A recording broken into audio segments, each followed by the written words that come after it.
Pulmonary function tests, PFTs, are essential tools in diagnosing and differentiating between obstructive and restrictive lung diseases, both of which are key topics in internal medicine. Here's a focused overview tailored for your internal medicine exam preparation. A. Characteristic symptoms and pathophysiology. Obstructive lung diseases, characterized by increased airway resistance leading to airflow limitation during expiration. Common conditions include COP, chronic bronchitis, emphysema, asthma, bronchiectasis, and cystic fibrosis. Restrictive lung diseases involve reduced lung volumes due to decreased lung compliance, which can be due to intrinsic lung parenchyma or extrinsic chest wall or pleural space factors. Examples include interstitial lung diseases, pleural effusions, and chest wall deformities. B. Clinical presentation and diagnosis. Spirometry, key in diagnosing and differentiating obstructive from restrictive patterns. Obstructive, reduced FEV1-FVC ratio, 0.7. Restrictive, normal FEV1-FVC ratio with reduced FVC. Body plethysmography measures total lung capacity, T, and residual volume, RV, helping to confirm restrictive disease, decreased TLC, or air trapping in obstructive disease, increased RV. Diffusing capacity, DLCO, helps assess the condition of the alveolar capillary membrane, decreased in emphysema and pulmonary fibrosis, potentially normal or increased in asthma. C. Treatment, obstructive lung disease, COPD, bronchodilators, e.g. ipratropium, tiotropium, corticosteroids, phosphodiesterase 4 inhibitors, e.g. roflumilast, and oxygen therapy. Asthma, inhaled corticosteroids, long-acting beta agonists, e.g. salmeterol, leukotriene modifiers, e.g. montelukast, and quick relief inhalers, e.g. albuterol. Restrictive lung disease, treatment focuses on the underlying cause, e.g. corticosteroids for inflammatory conditions like sarcoidosis or interstitial lung disease, diuretics for pleural effusion due to heart failure. D. Prognosis, obstructive, progressive and typically irreversible, with management focusing on symptom relief and prevention of exacerbations. Restrictive, prognosis varies widely depending on the underlying etiology. Some conditions may respond to treatment of the underlying cause. High yield points. Mnemonic for spirometry and obstructive disease. Remember, COPD can obstruct breathing. C. Chronic bronchitis. O. Obstruction of airways. P. Pulmonary emphysema. D. Disease progression is inevitable. Mnemonic for restrictive disease. Restrict. R. Radiation. E. Extrinsic disorders. S. Sarcoidosis. T. Tumors. R. Respiratory muscle weakness. I. Interstitial lung disease. C. Collagen vascular disease. T. Tuberculosis. This concise guide should help in revising the essential aspects of pulmonary function testing for your internal medicine exam, focusing on clinical features, diagnosis, and treatment specifics.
Lung function tests overview. Lung function tests, also known as pulmonary function tests, PFTs, are essential for assessing the respiratory system's function, aiding in the diagnosis of respiratory diseases, and evaluating treatment effects. Here's a detailed guide on the main types of lung function tests, focusing on spirometry, plethysmography, and additional tests used in clinical practice. Spirometry. Purpose. Spirometry is the most common of the pulmonary function tests, used primarily to diagnose and differentiate between obstructive and restrictive lung disease. Parameters measured. FEV1, forced expiratory volume in the first second, indicates the volume of air expelled in the first second of a forceful exhalation after a full inhalation.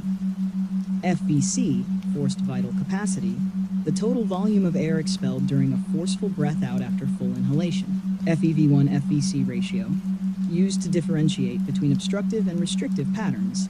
A reduced ratio, 0.7, suggests obstructive disease. Procedure. The patient blows into a spirometer as hard and as fast as possible after a maximal inhalation. 2. Body plethysmography.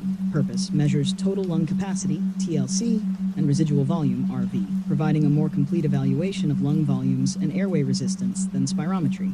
Parameters measured. Total volume of air in the lungs after a maximal inhalation. RV, volume of air remaining in the lungs after a maximal exhalation. Airway resistance, raw, assessed during the breathing cycle in the plethysmograph. Procedure. The patient sits in a sealed, transparent box and breathes into a mouthpiece. Changes in pressure within the box help determine lung volumes. 3. Diffusing capacity of the lung for carbon monoxide, DLCO. Purpose. Assesses how well gases travel from the lungs into the blood, specifically useful in diagnosing conditions affecting the alveolar capillary membrane. Procedure. The patient breathes a gas mixture including a small amount of carbon monoxide, CO, and the amount absorbed during a brief breath hold is measured. Interpretation. Decreased in conditions like emphysema or pulmonary fibrosis, may be increased in asthma. Additional tests. Bronchial provocation test assesses airway hyperresponsiveness to identify conditions like asthma.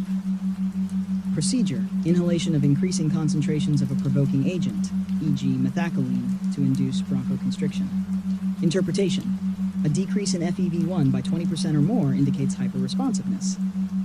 Respiratory muscle function tests. Maximal inspiratory pressure, MA, and maximal expiratory pressure.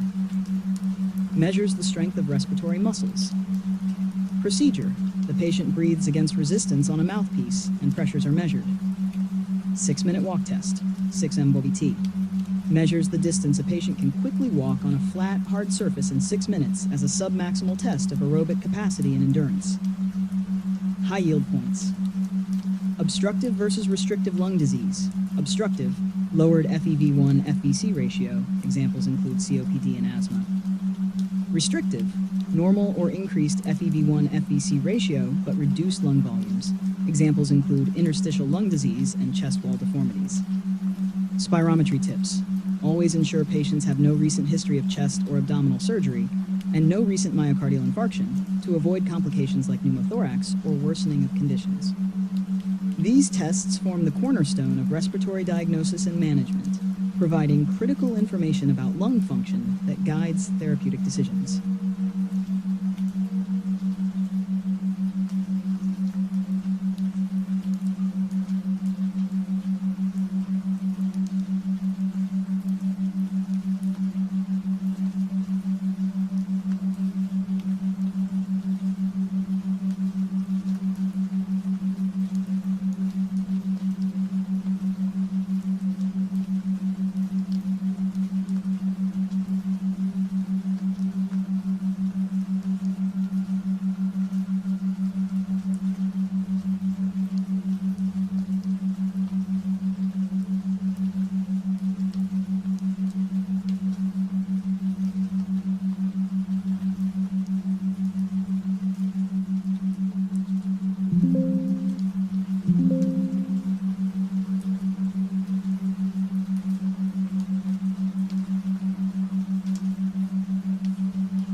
For your internal medicine exam preparation, here's a comprehensive summary of acute bronchitis focused on classification, clinical features, diagnostics and treatment, along with a mnemonic to help you remember the key points.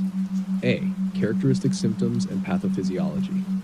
Etiology, predominantly viral, 90% of cases, including influenza, RSV, adenovirus, rhinovirus, and coronavirus. Pathophysiology, inflammation of the bronchi often following an upper respiratory tract infection, URTI. B. Clinical presentation and diagnosis. Symptoms, cough, often productive. Symptoms of a preceding URTI, e.g. runny nose, sore throat. myalgias, malaise, mild dyspnea and chest pain, fever, less common after the initial few days. Physical examination, auscultation may reveal raunchy, wheezing, or rarely fine crackles.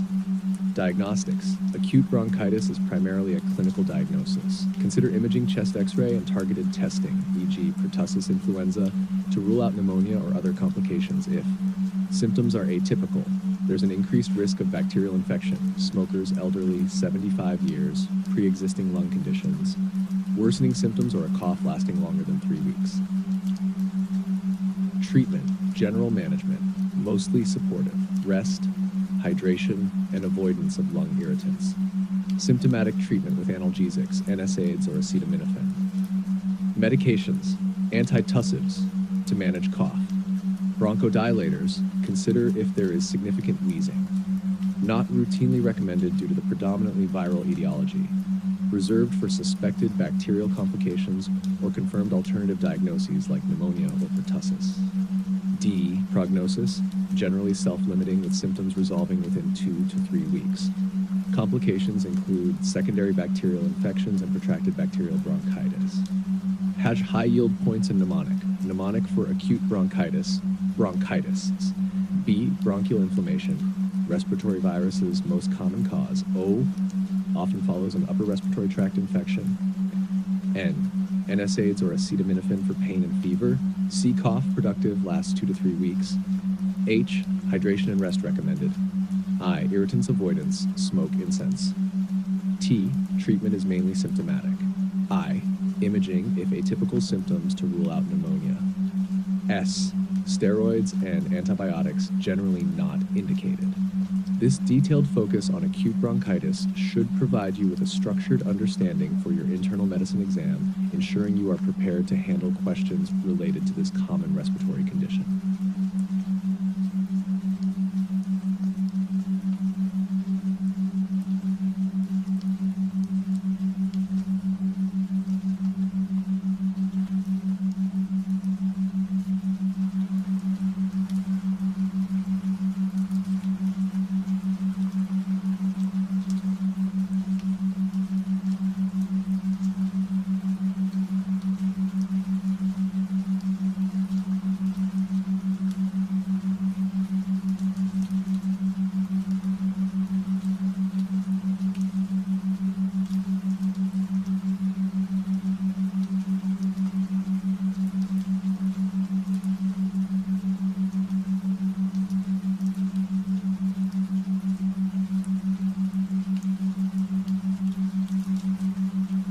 Acute bronchitis is a common respiratory disorder primarily affecting the bronchi in the lungs, characterized by temporary inflammation of these airways. Here's an in-depth look at the causes, symptoms, and treatment strategies for acute bronchitis, important for your internal medicine exam preparation. A. Causes of acute bronchitis. 1. Viral infections, responsible for over 90% of cases. Influenza A and B, respiratory syncytial virus, RSV, parainfluenza, adenovirus, rhinovirus, coronavirus. 2. Bacterial infections, less common, often secondary to viral infection or in individuals with chronic pulmonary diseases. 3. Environmental factors. Exposure to tobacco smoke, pollutants, and other respiratory irritants can exacerbate or trigger symptoms. B. Symptoms of acute bronchitis.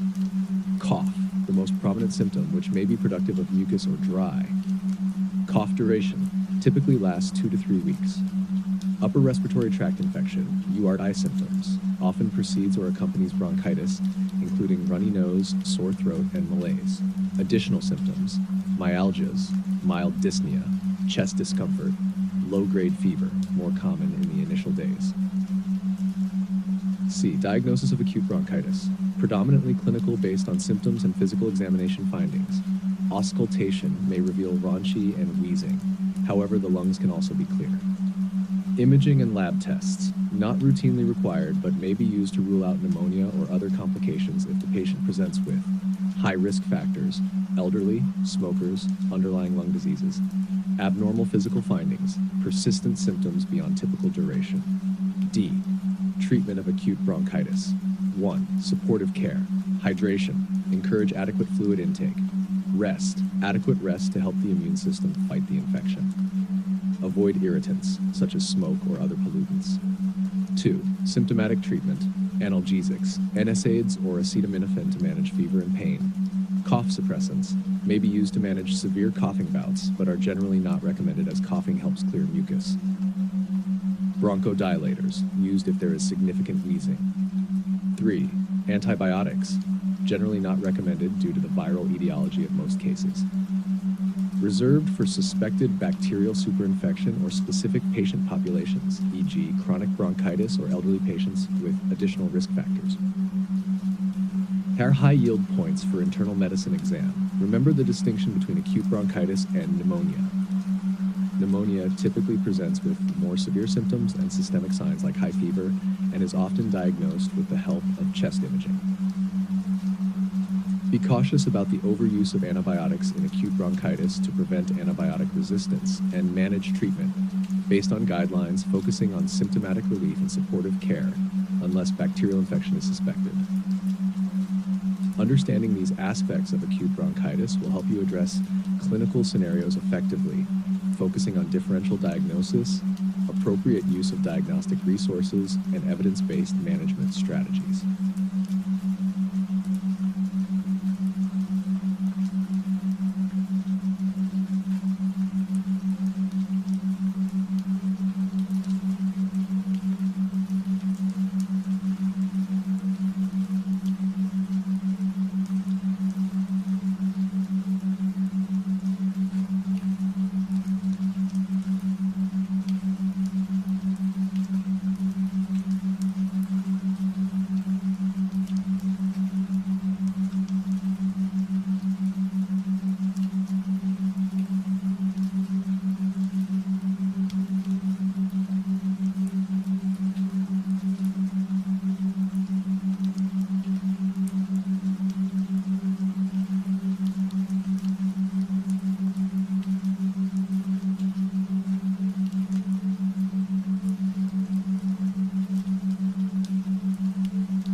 Preparing for your internal medicine exam, you need a detailed yet succinct summary of pneumonia, covering classification, clinical features, diagnostics, and treatment, along with mnemonics to aid memory retention.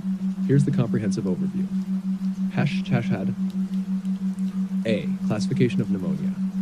1. By etiology, community-acquired pneumonia, CAP, acquired outside of hospitals or long-term care facilities. Hospital-acquired pneumonia, HAP, develops 48 hours or more after hospital admission. Ventilator-associated pneumonia, AVP, occurs in people using mechanical ventilators. Aspiration pneumonia results from inhaling bacteria into the lungs from the mouth or stomach. 2. By clinical features, typical pneumonia, rapid onset, fever, productive cough with purulent sputum, and lobar consolidation on imaging.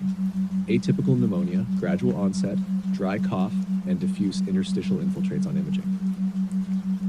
B. Clinical features, typical pneumonia, sudden onset of symptoms, high fever, chills, productive cough with purulent sputum, pleuritic chest pain, physical findings, crackles, bronchial breath sounds, increased fremitus.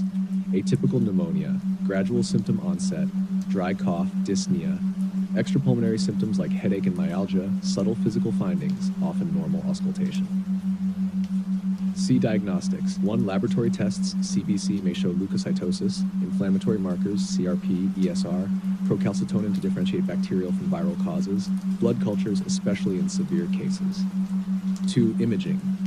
Chest X-ray, essential for diagnosis, shows lobar consolidation in typical pneumonia and diffuse infiltrates in atypical pneumonia. CT scan, for complex cases or when other diagnostics are inconclusive. 3. Microbiological tests. Sputum culture and sensitivity, urinary antigens for Legionella and Streptococcus pneumonia, PCR tests for atypical organisms. D. Treatment, empirical antibiotic therapy. CAP, outpatient, healthy, amoxicillin or macrolide, azithromycin, clarithromycin.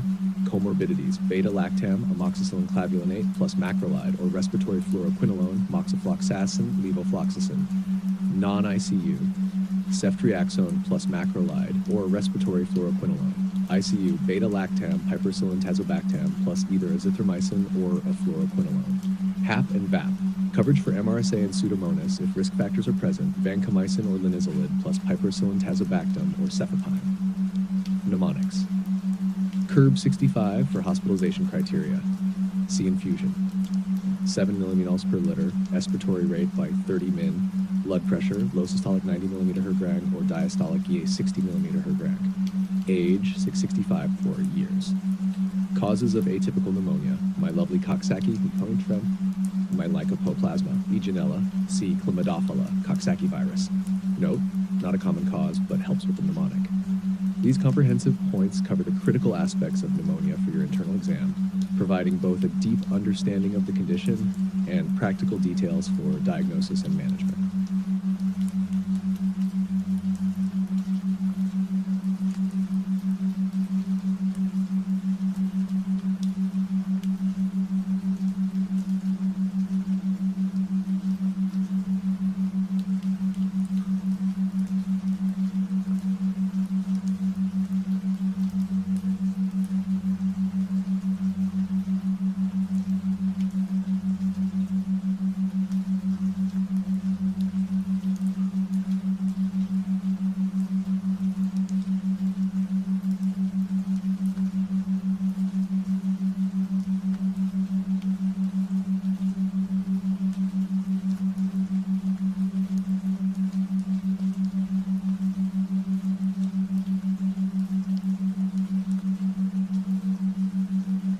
For your internal medicine exam, it's essential to have a firm grasp of the clinical findings associated with pneumonia. Pneumonia can present differently based on the type, typical versus atypical, and the causative pathogens. Here's an overview focused on typical and apical pneumonia. Typical pneumonia, clinical findings. Typical pneumonia, often caused by bacteria such as Streptococcus pneumoniae, Haemophilus influenzae, and Klebsiella pneumoniae, usually presents with more acute and noticeable symptoms. Fever and chills. High fever is common, often accompanied by shaking chills. Productive cough. The cough is typically productive of purulent sputum, which may be rust-colored or greenish in color. Pleuritic chest pain. Sharp, stabbing chest pain that worsens with deep breathing or coughing. Dyspnea. Shortness of breath, especially on exertion. Tachypnea. Increased respiratory rate. Auscultation. Crackles, often heard on lung auscultation over the affected area. Increased vocal fremitus, vibration felt through the chest wall. Bronchial breath sounds. These are louder, high-pitched sounds usually heard over areas of dense/consolidation.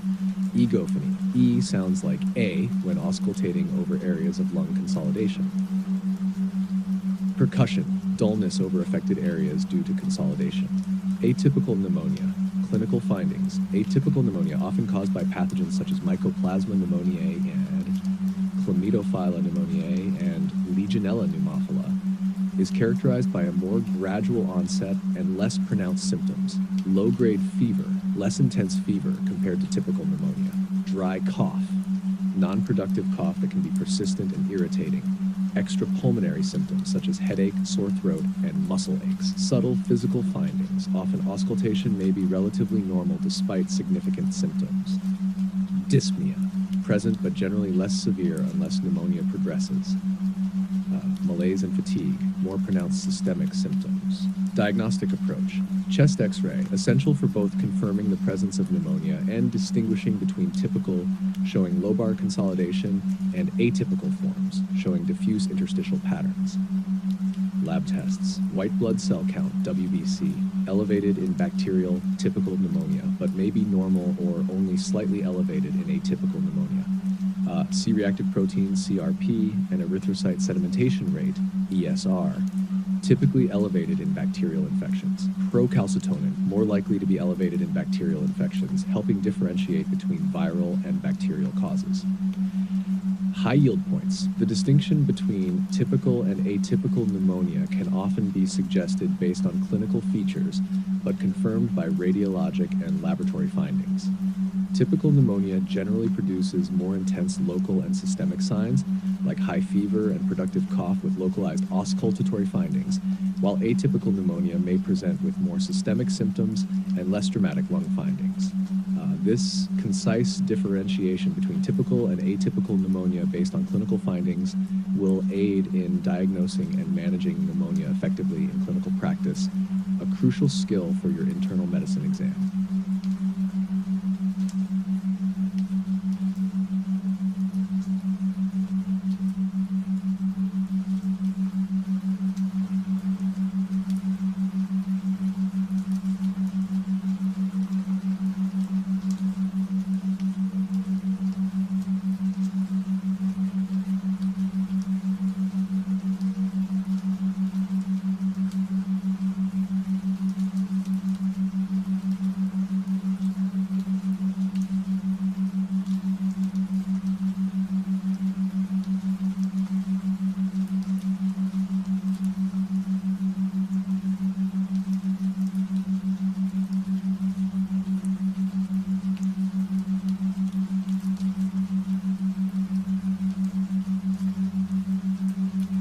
The therapeutic approach to pneumonia involves several key steps tailored to the type of pneumonia, severity, patient's age, and underlying health status.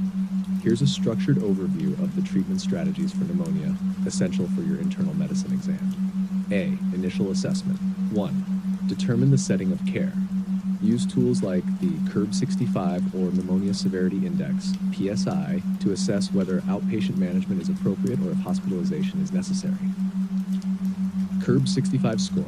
Confusion: urea 7 millimoles per liter, respiratory rate 30 min, blood pressure 90 systolic or 60 diastolic, age 65 years. PS factors in age, comorbidities, physical exam findings, and lab results to stratify risk. Pack empiric antibiotic therapy. 1. Community-acquired pneumonia. Outpatient treatment: healthy adults, macrolide, azithromycin, clarithromycin, or doxycycline. Adults with comorbidities, e.g. diabetes, chronic heart, lung, liver, or renal disease, respiratory fluoroquinolone, levofloxacin, moxifloxacin, or a combination of a beta-lactam, amoxicillin, amoxicillin clavulanate, cefpodoxime, plus a macrolide. Inpatient treatment, non-ICU, a beta-lactam, ceftriaxone, cefotaxime, or ampicillin sulbactam, plus a macrolide or a monotherapy with a respiratory fluoroquinolone. ICU patients, a beta-lactam plus either azithromycin or a fluoroquinolone. Consider adding coverage for Pseudomonas or MRSA if risk factors are present. 2. Hospital-acquired pneumonia, PAP, and ventilator-associated pneumonia, VAP. Empiric therapy should cover MRSA and Pseudomonas. A combination of antibiotics such as piperacillin tazobactam, cefepime, or meropenem, plus vancomycin or linezolid for MRSA coverage. C. Supportive care. Oxygen for hypoxemic patients. Hydration. Ensure adequate hydration, especially in elderly patients or those with high fever. Fever control. Antipyretics such as acetaminophen or ibuprofen. Nutritional support, important in severely ill or elderly patients. D. Follow-up and monitoring. Monitor clinical response to antibiotics within 48 to 72 hours. Look for improvement in fever, respiratory symptoms, and oxygenation. Reassess antibiotics based on culture results and clinical course. Consider escalation of care if patient shows signs of worsening, such as increasing oxygen requirements or septic shock. E. Special considerations. Aspiration pneumonia. Cover for anaerobes with clindamycin or ampicillin sulbactam. Atypical pathogens. If suspected, e.g. Legionella, ensure macrolides or fluoroquinolones are part of the regimen. Immunocompromised patients. Broaden antibiotic coverage and consider fungal and viral etiologies. High yield points. Always tailor antibiotic therapy based on likely pathogens, local resistance patterns, and individual patient factors, allergies, previous antibiotic use, comorbidities. The CURB-65 and PSI scores are crucial in determining the initial site of care and the need for hospital admission. Reassessment after initial antibiotic therapy is critical to ensure the effectiveness of treatment and to adjust therapy based on patient response and microbial test results. This structured approach to the management of pneumonia will be essential in your clinical practice and is vital for your internal medicine exam preparation, ensuring a comprehensive understanding of both empirical and specific treatments, based on clinical presentation and severity. Preparing for your internal medicine exam, you'll need a concise summary of pneumothorax, focusing on its etiology, classification, clinical features, diagnosis, and key treatment strategies. Here's a tailored overview. A. Etiology. Pneumothorax results from air entering the pleural space, causing lung collapse. It's categorized based on its cause. Primary spontaneous pneumothorax occurs without underlying lung disease, often due to the rupture of subpleural apical blebs. Risk factors include a tall, thin body habitus, smoking, and genetic predisposition. Secondary spontaneous pneumothorax associated with underlying pulmonary conditions such as COPD, cystic fibrosis, tuberculosis, and asthma. Traumatic pneumothorax results from blunt or penetrating chest trauma, including medical interventions like catheter placement or biopsy. Tension pneumothorax, a life-threatening condition where air enters the pleural space and cannot escape, leading to increased intrathoracic pressure and cardiovascular compromise. B. Classification. Spontaneous, no external cause, subclassified as primary or secondary based on the absence or presence of lung disease. Traumatic, due to chest injury, includes iatrogenic causes. Tension, a progression where intrapleural pressure compresses lung and mediastinal structures, impairing cardiac output. C. Clinical features, common symptoms, sudden onset of sharp ipsilateral chest pain and dyspnea. Physical exam findings, decreased or absent breath sounds on affected side, hyperresonance on percussion, subcutaneous emphysema, air under the skin may be present, tension pneumothorax signs, distended neck veins, hypotension and tachycardia, tracheal deviation away from the affected side, late sign. D. Diagnostics. Primary diagnostic tool, shows absence of lung markings and presence of a visible pleural line. Tension pneumothorax shows mediastinal shift. Ultrasound, increasingly used, especially in emergency settings for rapid assessment, shows absence of pleural sliding and B-lines. CT scan, more sensitive and specific, used in complex cases or to evaluate underlying lung pathology. E. Treatment. Stable pneumothorax, observation and oxygen supplementation may suffice for small pneumothoraces. Larger or symptomatic pneumothoraces require aspiration or chest tube placement. Tension pneumothorax, immediate needle decompression followed by chest tube placement. Traumatic pneumothorax, typically managed with a chest tube, even for small pneumothoraces if the patient is mechanically ventilated. Mnemonics. Pneumothorax diagnosis, thorax, pleuritic pain, tracheal deviations, onset sudden, reduced breath sounds and dyspnea, absent fremitus, X-ray shows collapse. This summary provides a focused view of pneumothorax relevant to your internal medicine exam, emphasizing quick recall of classification, diagnosis, and management steps critical for both exam scenarios and clinical practice.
Pneumothorax is a clinical condition where air enters the pleural space, leading to partial or complete collapse of the lung.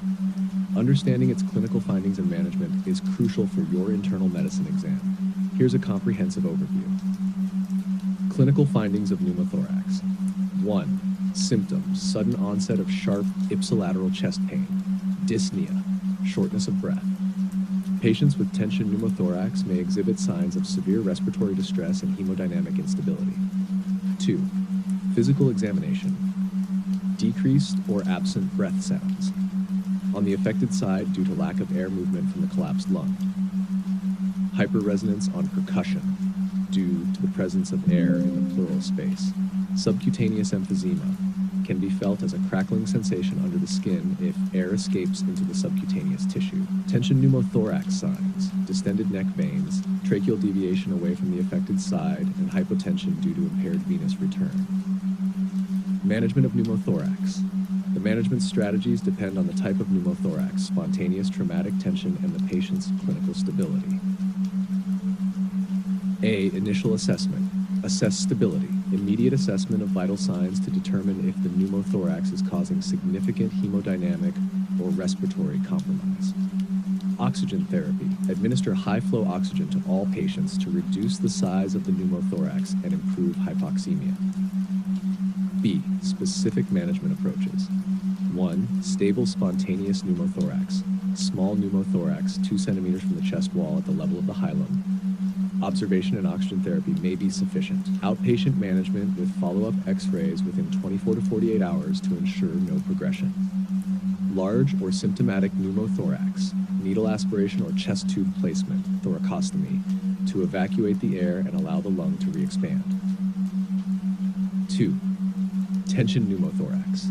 Immediate intervention. Needle decompression using a large bore needle. Insert a second intercostal space, mid-clavicular line, followed by placement of a chest tube. This is a life-saving measure to relieve the pressure and prevent cardiovascular collapse. 3. Traumatic pneumothorax. Chest tube placement. Indicated for all cases of traumatic pneumothorax to manage the ongoing air leak and potential blood accumulation hemothorax. Monitor for complications, such as ongoing air leak, infection, or re-expansion pulmonary edema. C. Surgical intervention, considered in cases of recurrent pneumothorax. Persistent air leaks, air leak lasting more than 5 to 7 days. High-risk patients, e.g. pilots, divers. Surgical options: video-assisted thoracoscopic surgery, VATS, for bleb resection and pleurodesis to prevent recurrence. D. Follow-up. Chest x-ray before discharge to confirm re-expansion of the lung and after a period of stability or at follow-up visits to ensure no recurrence. Education and prevention. Advise patients, especially those with primary spontaneous pneumothorax, on the risks of recurrence and the importance of smoking cessation. High yield points. Remember the urgent need for intervention in tension pneumothorax due to its life-threatening nature. Differentiate between observation and intervention strategies based on the size of the pneumothorax and the patient's symptoms. Management priorities. Stabilize the patient, ensure adequate oxygenation, and resolve the pneumothorax either through conservative management or intervention. This detailed approach provides a clear pathway for diagnosing and managing different types of pneumothorax, which is critical for both your clinical practice and your internal medicine exam preparation.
For your internal medicine exam, it's essential to understand pleural effusion comprehensively, including its etiology, classification, clinical features, diagnostic approach, and treatment strategies. Here's a detailed summary tailored for your exam preparation. Hache. Etiology. Pleural effusions result from an imbalance between the production and removal of pleural fluid. They are classified based on the fluid type. Transudative effusions. Due to systemic factors that alter the hydrostatic or oncotic pressures, e.g. congestive heart failure, liver cirrhosis, nephrotic syndrome. Exudative effusions. Due to local factors increasing capillary permeability or decreasing lymphatic drainage in the pleura, e.g. infections, malignancy, autoimmune diseases. B. Classification, Light's criteria. To differentiate between transudates and exudates. Transudates.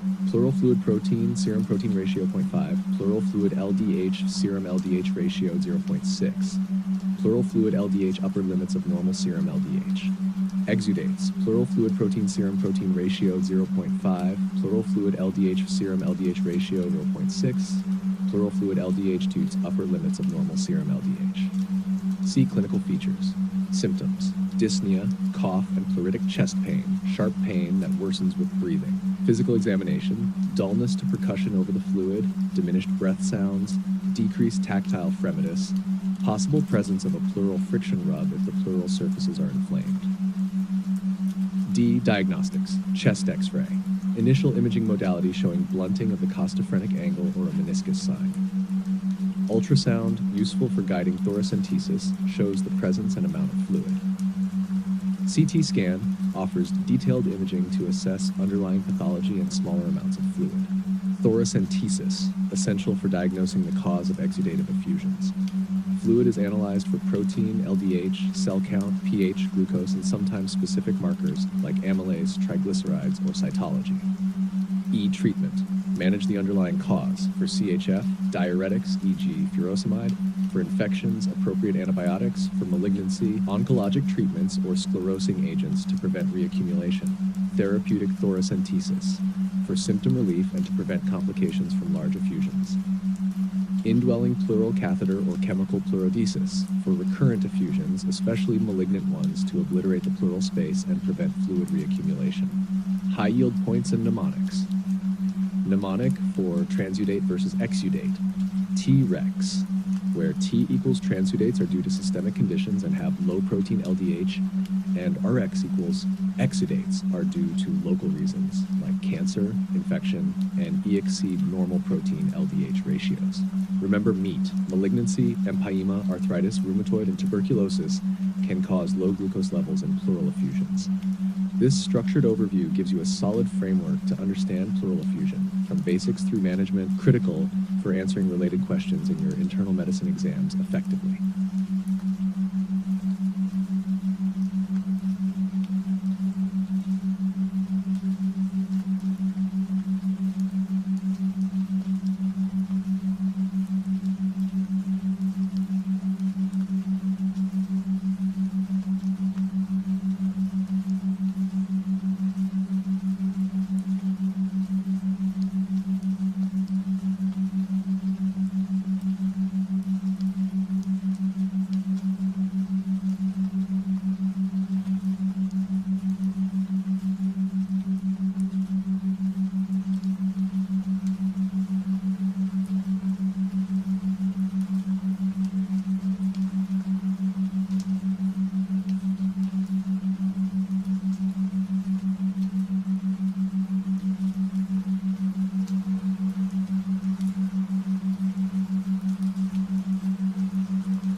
Pleural effusion, an accumulation of fluid in the pleural cavity, presents with various clinical findings and requires specific management strategies, especially pertinent for internal medicine examinations.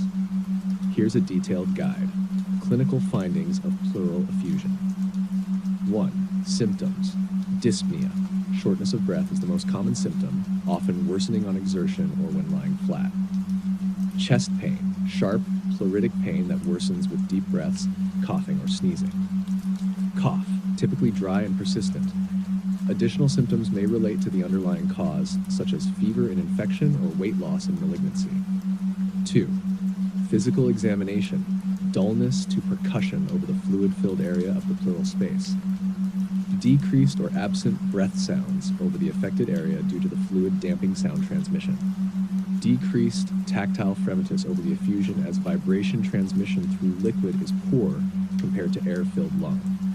Pleural friction rub may be heard if the pleural surfaces are inflamed and rubbing against each other. Management of pleural effusion. Management strategies depend on the cause, volume, and clinical impact of the effusion. 1. Diagnosis. Chest X-ray. First-line imaging that shows fluid as homogeneous opacity, typically with blunting of the costophrenic angle. Ultrasound. Useful for detecting smaller effusions and guiding thoracentesis. CT scan. Provides detailed images of the chest, identifying underlying causes and complicated effusions. Thoracentesis, diagnostic and therapeutic, involving fluid aspiration for analysis, protein, LDH, cell count, cytology, and symptom relief. 2. Therapeutic management, treat the underlying cause. Specific treatment based on the etiology, e.g. antibiotics for bacterial infections, diuretics for congestive heart failure, and chemotherapy or surgery for malignancy. Thoracentesis for immediate relief of dyspnea and diagnostic purposes, indicated when the effusion is large or symptomatic. Chest tube placement, in cases of large recurrent or complicated effusions such as empyema. Pleurodesis, chemical or surgical obliteration of the pleural space used in recurrent malignant effusions to prevent fluid reaccumulation. 3. Special considerations. Monitoring. Patients with significant pleural effusions should be monitored for signs of respiratory distress or hypoxia and for the effectiveness of the implemented treatments. Long-term management. In cases of malignant or recurrent effusions, consider long-term solutions like indwelling pleural catheters. High yield points. Mnemonic for management, DR cups. Diuretics for heart failure-induced effusions. Remove fluid via thoracentesis. Chest tube for large or infected effusions.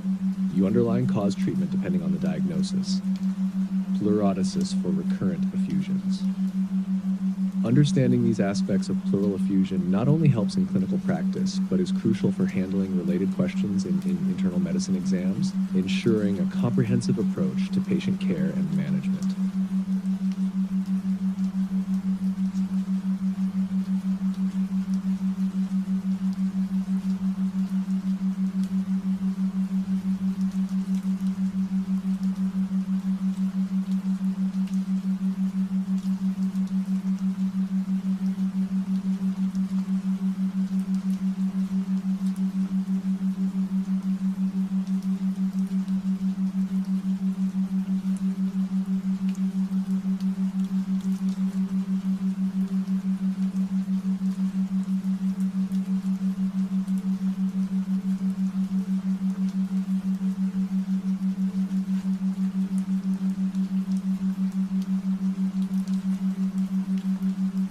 Asthma is a common chronic respiratory condition marked by inflammation and narrowing of the airways, leading to variable and recurring symptoms such as wheezing, dyspnea, and coughing. Here is a focused summary tailored for your internal medicine exam preparation. Etiology: allergic asthma, triggered by allergens like pollen, dust mites, and pet dander, often associated with atopy. Non-allergic asthma, triggered by factors such as stress, exercise, cold air, smoke, and pollutants, not linked to allergic sensitization. Pathophysiology: allergic asthma. IgE-mediated response leads to mast cell degranulation and inflammatory mediator release. Non-allergic asthma, triggered by irritants leading to neutrophilic inflammation without an allergic component. Common mechanisms: both types involve airway hyperreactivity, mucus overproduction, and episodic bronchoconstriction. Classification A guidelines: intermittent, symptoms less than twice a week, nighttime symptoms less than twice a month. Mild persistent, symptoms more than twice a week but not daily, nighttime symptoms more than twice a month. Moderate persistent, daily symptoms, nighttime symptoms more than once a week. Severe persistent, continuous and frequent nighttime symptoms. Clinical features: symptoms, dyspnea, wheezing, cough, especially at night and early morning, and chest tightness. Physical examination may show expiratory wheezing, decreased breath sounds, and prolonged expiratory phase. Diagnosis. Spirometry, essential for diagnosis, shows reduced FEV1-FVC ratio with improvement post-bronchodilator indicating reversibility. Peak flow monitoring demonstrates variability in peak expiratory flow rate. Bronchial challenge test, used if initial spirometry is inconclusive. A positive test shows significant drop in FEV1 post-challenge. Management. Pharmacotherapy. Quick relief. Short-acting beta agonists, SABAs like albuterol. Long-term control, inhaled corticosteroids, ICS, long-acting beta agonists like salmeterol or formoterol, and leukotriene modifiers. Severe cases, systemic corticosteroids or biologic therapies, e.g. omalizumab for allergic asthma. Non-pharmacological, avoidance of triggers, allergen immunotherapy for allergic asthma, and lifestyle modifications.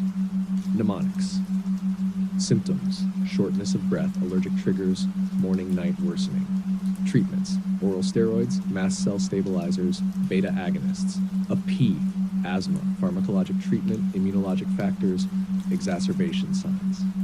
Focus on understanding the pathophysiology and its impact on treatment strategies, as well as mastering the classifications and indications for different therapies. Asthma management is often tested for its clinical relevance and the necessity to adjust treatments based on severity and control.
Asthma diagnosis is crucial for managing this chronic respiratory condition effectively. Here's a comprehensive overview focusing on the criteria, clinical features, and diagnostic tests that are key in confirming asthma. Clinical features. Symptoms. Common symptoms include recurrent wheezing, breathlessness, chest tightness, and cough, particularly at night or early morning. Variability. Symptoms are often variable and worsen in response to specific triggers such as allergens, exercise, cold air, or respiratory infections. Diagnostic criteria. History of respiratory symptoms.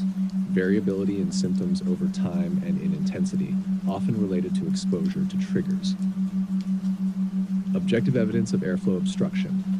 Demonstrated through pulmonary function tests, which are reversible either spontaneously or with treatment. SHASH pulmonary function tests, PFTs. Spirometry, the cornerstone of asthma diagnostics. Key findings include reduced FEV1-FVC ratio, indicates airflow limitation. Bronchodilator response, an increase in FEV1 by 12% and 200 milliliters after inhalation of a short-acting bronchodilator confirms reversibility, supporting the diagnosis of asthma. Peak expiratory flow, PEF, variability over time when measured twice daily supports asthma diagnosis. A variation 10% is typically considered significant. Additional diagnostic tests. Bronchial challenge test, conducted if spirometry is inconclusive. A positive test, 20% decrease in FEV1 during methacholine challenge, supports asthma diagnosis, but is more sensitive than specific. Fractional exhaled nitric oxide, FeNO. Elevated levels indicate eosinophilic inflammation, common in asthma, and can be helpful in diagnosing and monitoring inflammation in asthma. Allergy testing, skin prick tests or serum IgE testing to identify allergens that may trigger asthma symptoms, relevant in allergic asthma. Chest X-ray, typically normal in asthma, used to exclude other causes of symptoms like foreign body, infection, or structural lung disease. Monitoring and assessment tools, peak flow meter. Regular home monitoring can help assess the control of asthma and recognize early signs of exacerbations. Symptom diaries. Keeping track of symptoms, triggers, and medication use helps to assess asthma control and adjust treatment. Differential diagnosis. It's crucial to consider other conditions that might mimic asthma, such as COPD, vocal cord dysfunction, or heart failure, especially in adult-onset cases. Diagnostic challenges. Children. Diagnosing asthma in children under 5 years old can be challenging due to difficulties in performing reliable spirometry. Diagnosing asthma involves a combination of clinical evaluation and objective measurements, with spirometry being essential for confirming the diagnosis and assessing the severity and reversibility of airway obstruction. Regular monitoring and adjustment based on symptom control are crucial for effective management.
Asthma management involves a combination of pharmacological treatments, avoidance of triggers, and monitoring to achieve optimal control of symptoms and minimize the risk of exacerbations. Here's a detailed look at the therapeutic approach for asthma based on severity and patient response. 1. Stepwise approach to asthma therapy.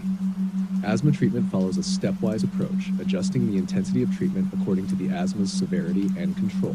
Step 1, intermittent asthma. Medication, short-acting beta agonists, SABA, like albuterol as needed. Step 2, mild persistent asthma. Medication, low-dose inhaled corticosteroids, ICS, such as fluticasone or budesonide, and SABA as needed. Step 3, moderate persistent asthma. Medication, low-dose ICS plus long-acting beta agonists like salmeterol or formoterol, or medium-dose ICS alone, SABA as needed. Step 4, severe persistent asthma.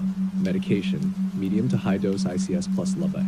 Consideration for leukotriene receptor antagonists, e.g. montelukast, theophylline, or oral corticosteroids if symptoms are uncontrolled. Step 5 and 6, medication, high-dose ICS plus LABA, and add-on therapy options like tiotropium, a long-acting muscarinic antagonist, biologic therapies, e.g. omalizumab for allergic asthma, mepolizumab or reslizumab for eosinophilic asthma, or oral corticosteroids for persistent symptoms. Number 2, long-term medications. Inhaled corticosteroids, ICS, the most effective long-term therapy available for asthma, reducing inflammation and controlling symptoms. Long-acting beta agonists, LAD-A, used in combination with ICS, they should not be used alone in asthma due to risks of exacerbations. Leukotriene modifiers, useful as add-on therapy or for patients who prefer not to use inhalers. Systemic corticosteroids for severe exacerbations and as last resort maintenance therapy due to significant side effects. 3. Quick relief medications, short-acting beta agonists, SABA, the primary treatment for acute symptoms and flare-ups. Anticholinergics, such as ipratropium, used for emergency management or severe exacerbations. 4. Biologic therapies, targeted for patients with severe asthma who do not respond well to other medications. These include anti-IgE therapy, omalizumab, for patients with allergies and high serum IgE. Anti-IL-5 therapies, mepolizumab, reslizumab, for eosinophilic phenotypes. Anti-IL-4R therapy, dupilumab, for severe eosinophilic or allergic asthma. 5. Trigger avoidance and lifestyle modifications. avoidance of allergens and irritants, smoke, pollutants, strong odors, management of comorbid conditions like GERD or sinusitis, weight management, smoking cessation, and stress reduction. Number 6, monitoring and follow-up. Regular follow-ups to adjust therapy based on asthma control and side effects. Use of peak flow meters at home to monitor lung function. 7, education and self-management. Patient education on inhaler techniques, trigger avoidance, and understanding when to seek medical help. Developing an asthma action plan in collaboration with healthcare providers. This structured approach ensures that asthma management is tailored to the severity of the disease, improves patients' quality of life, reduces hospital visits, and provides a framework for ongoing assessment and adjustment of treatment.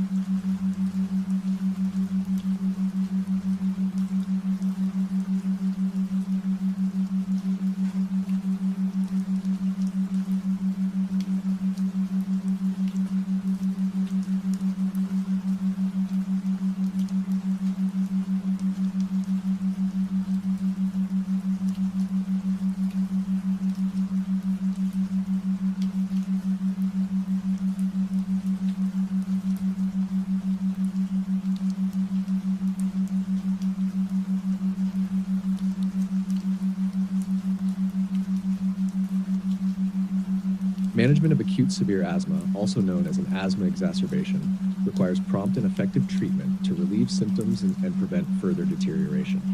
Here's a detailed guide to managing an acute severe asthma episode. 1. Assessment. Severity assessment. Quickly assess the severity based on symptoms such as the ability to speak in full sentences, breath sounds, use of accessory muscles, pulse oximetry, and peak expiratory flow, PEF rate. Symptoms. Look for signs of potential respiratory failure such as cyanosis, silent chest, no wheezing on auscultation due to very low airflow, altered consciousness, or exhaustion. 2. Immediate actions. Oxygen therapy. Administer high-flow oxygen to maintain SpO2 at 92 to 95% or 88 to 92% in those with known CO2 retention, like COPD patients. Short-acting beta agonists, SABE, administer frequent or continuous nebulized albuterol or salbutamol. Doses can be repeated every 15 to 20 minutes or given continuously depending on severity. Anticholinergics. Add ipratropium bromide to nebulized treatments, especially in severe cases. 3. Systemic corticosteroids. Immediate administration. Give systemic corticosteroids early in the treatment. Options include oral prednisolone or intravenous methylprednisolone. These help reduce airway inflammation and prevent progression of the exacerbation. 4. Adjunctive treatments. Magnesium sulfate. Consider intravenous magnesium sulfate for life-threatening exacerbations or if there is poor response to initial treatment. Intravenous bronchodilators. Reserved for life-threatening exacerbations or those not responding to initial therapy. Options include intravenous beta agonists or aminophylline, though these are less commonly used due to side effect profiles. 5. Monitoring and support. Continuous monitoring. Monitor vital signs, lung function, and response to treatment continuously or very frequently, depending on the severity. ECG monitoring. Consider for older patients or those with underlying heart disease as hypoxemia and drug therapy might affect cardiovascular status. Fluid management. Ensure adequate hydration, but avoid overloading with fluids which can worsen hypoxemia. 6. Escalation of care. Non-invasive ventilation. Consider if there is evidence of respiratory exhaustion or rising CO2 levels, and the patient is not improving with initial medical therapy. Intubation and mechanical ventilation. This is reserved for patients in respiratory arrest, with altered mental status, or those who fail to respond to NIV. 7. Follow-up and prevention of future review and adjust asthma plan. Once stabilized, review the patient's asthma management plan to prevent future exacerbations. Education. Reinforce inhaler technique, avoidance of triggers, and ensure understanding of when to seek help. Early follow-up. Arrange follow-up within 48 hours of discharge to reassess control and adjust medications. Special considerations. Allergens and triggers. Identify and avoid known triggers or allergens that might have contributed to the exacerbation. Comorbid conditions. Manage any comorbid conditions such as allergic rhinitis, sinusitis, or GERD that could exacerbate asthma. Acute severe asthma requires rapid and aggressive treatment to avoid fatal outcomes. It's crucial to tailor interventions based on the severity of symptoms and the patient's response to initial treatment. Regular training on the management of acute asthma is beneficial for all healthcare providers.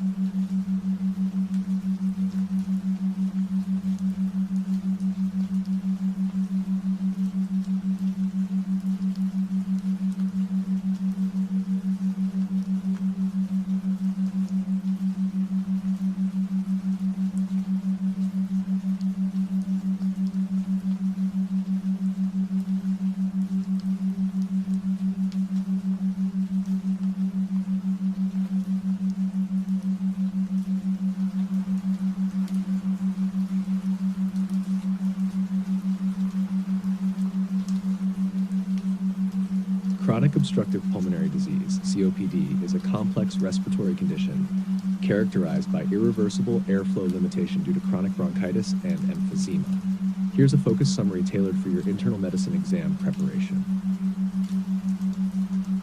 Primary causes: long-term exposure to irritants that damage the lungs and airways, typically tobacco smoke, including secondhand smoke. Other contributors: air pollution, occupational dusts and chemicals, and frequent use of cooking fire without proper ventilation. Genetics: A1 antitrypsin deficiency, AATD, which inhibits protease activity that otherwise leads to alveolar damage. Classification gold criteria: Gold 1, mild, FeV1 80% predicted; Gold 2, moderate, 50 to 79% predicted; Gold 3, 30 to 49% predicted; Gold 4, very severe, 30% predicted. Clinical features: symptoms: persistent respiratory symptoms like cough, sputum production, and dyspnea. Symptoms are progressive and usually exacerbated by respiratory infections. Physical exam: possible cyanosis, prolonged expiratory phase, wheezes, or decreased breath sounds. Advanced disease may show signs of right heart failure, cor pulmonale, such as peripheral edema and elevated jugular venous pressure. Diagnosis: spirometry confirms diagnosis. Hallmark finding is a post-bronchodilator FEV1 FVC of 0.70. Imaging: chest X-ray or CT can show signs of hyperinflation, bullae, or other changes consistent with emphysema or chronic bronchitis. Blood tests may include checking for AATD, especially in individuals of European ancestry or those with COPD who do not have a history of smoking or exposure to lung irritants. Pharmacological treatment: bronchodilators, mainstay of COPD treatment, includes short-acting and long-acting forms. Short-acting bronchodilators: Savas like albuterol, Samas like ipratropium. Long-acting bronchodilators: LA-based such as salmeterol, formoterol, LAMAs such as tiotropium umeclidinium. Inhaled corticosteroids, ICS, used in combination with long-acting bronchodilators for patients with frequent exacerbations and those with an eosinophilic phenotype. Phosphodiesterase 4 inhibitors, mucolytics, and theophylline, considered in specific situations based on symptom control and exacerbation history. Hair management strategy: smoking cessation, most effective intervention to slow the progression of COPD. Vaccinations: influenza and pneumococcal vaccines are recommended to reduce the risk of exacerbations. Pulmonary rehabilitation improves quality of life and physical endurance. Oxygen therapy for patients with chronic respiratory failure. Surgical options include valectomy, lung volume reduction surgery, or lung transplantation for severe cases. Mnemonics: COPD management, breathe, bronchodilators, rehabilitation, education, anti-inflammatory steroids, theophylline, home oxygen, exacerbation management. Classification of COPD by GOLD: mild, moderate, severe, very severe, corresponds to GOLD 1, 2, 3, and 4 based on FEV 1% predicted. This summary encapsulates the critical points for COPD with a focus on etiology, classification, clinical presentation, diagnostic protocols, and management strategies pertinent for exam preparation. Remember, each component is essential for comprehensive patient management, emphasizing both symptom control and slowing disease progression.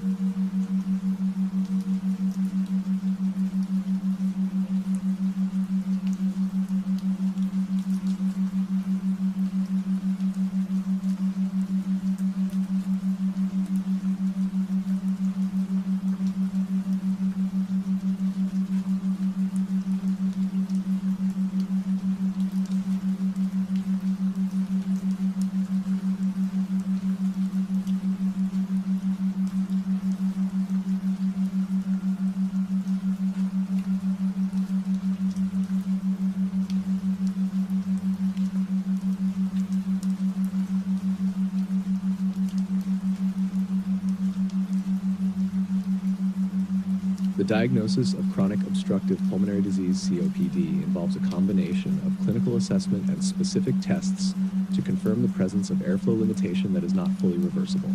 Here are the key components in diagnosing COPD, which are vital for your internal medicine exam. Clinical assessment. History. Emphasize identifying symptoms such as chronic cough, sputum production, and progressive dyspnea on exertion. Important to ascertain smoking history or exposure to other risk factors like occupational dusts and chemicals or air pollution. Physical examination may reveal signs like prolonged expiratory phase, wheezing, decreased breath sounds, and features of hyperinflation. Advanced disease may show signs of right heart failure, cor pulmonale, including peripheral edema and jugular venous distension. Spirometry, definitive diagnostic test, measurement of airflow obstruction, which is not fully reversible. Criteria for diagnosis: a post-bronchodilator FEV1-FVC ratio of less than 0.70 confirms persistent airflow limitation and thus COPD. Severity assessment. FEV1 as a percentage of the predicted value helps grade the severity of airflow limitation according to the GOLD guidelines. GOLD 1, mild, FEV1 80% predicted. GOLD 2, moderate, 50 to 79% predicted. GOLD 3, severe, 30 to 49% predicted. GOLD 4, very severe, 30% predicted. Imaging. Chest X-ray may show signs of hyperinflation, flattened diaphragm, or bulle. It helps exclude alternative diagnoses. CT scan, more sensitive than X-ray for detecting emphysema and chronic bronchitis. Useful in assessing the extent of emphysema and identifying any associated conditions like lung cancer. Laboratory tests. Alpha-1 antitrypsin deficiency screening. Recommended for all COPD patients, especially those with early onset COPD or a strong family history of COPD, to exclude this genetic condition. Blood tests might include complete blood count to identify polycythemia secondary to chronic hypoxia. Additional pulmonary function tests. Body plethysmography provides detailed information about lung volumes and capacities, helping to assess the severity of hyperinflation and air trapping. Diffusion capacity, DLCO, measures the lung's ability to transfer gas from inhaled air to the bloodstream, often reduced in emphysema. Exacerbation history. Assessment of exacerbation frequency and severity is critical for management and can influence treatment decisions. For your exam, remember the mnemonic BDRP for COPD diagnostic assessment. Bronchodilator response, diffusion capacity, are risk factors like smoking, imaging, pulmonary function tests, spirometry. Understanding and memorizing these diagnostic components will not only help you in tackling exam questions, but also in clinical practice for the effective management of COPD.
The therapy for chronic obstructive pulmonary disease, COPD, is primarily aimed at reducing symptoms, improving quality of life, and preventing disease progression and exacerbations. Here's a detailed overview of the therapeutic approach to COPD, crucial for your internal medicine exam.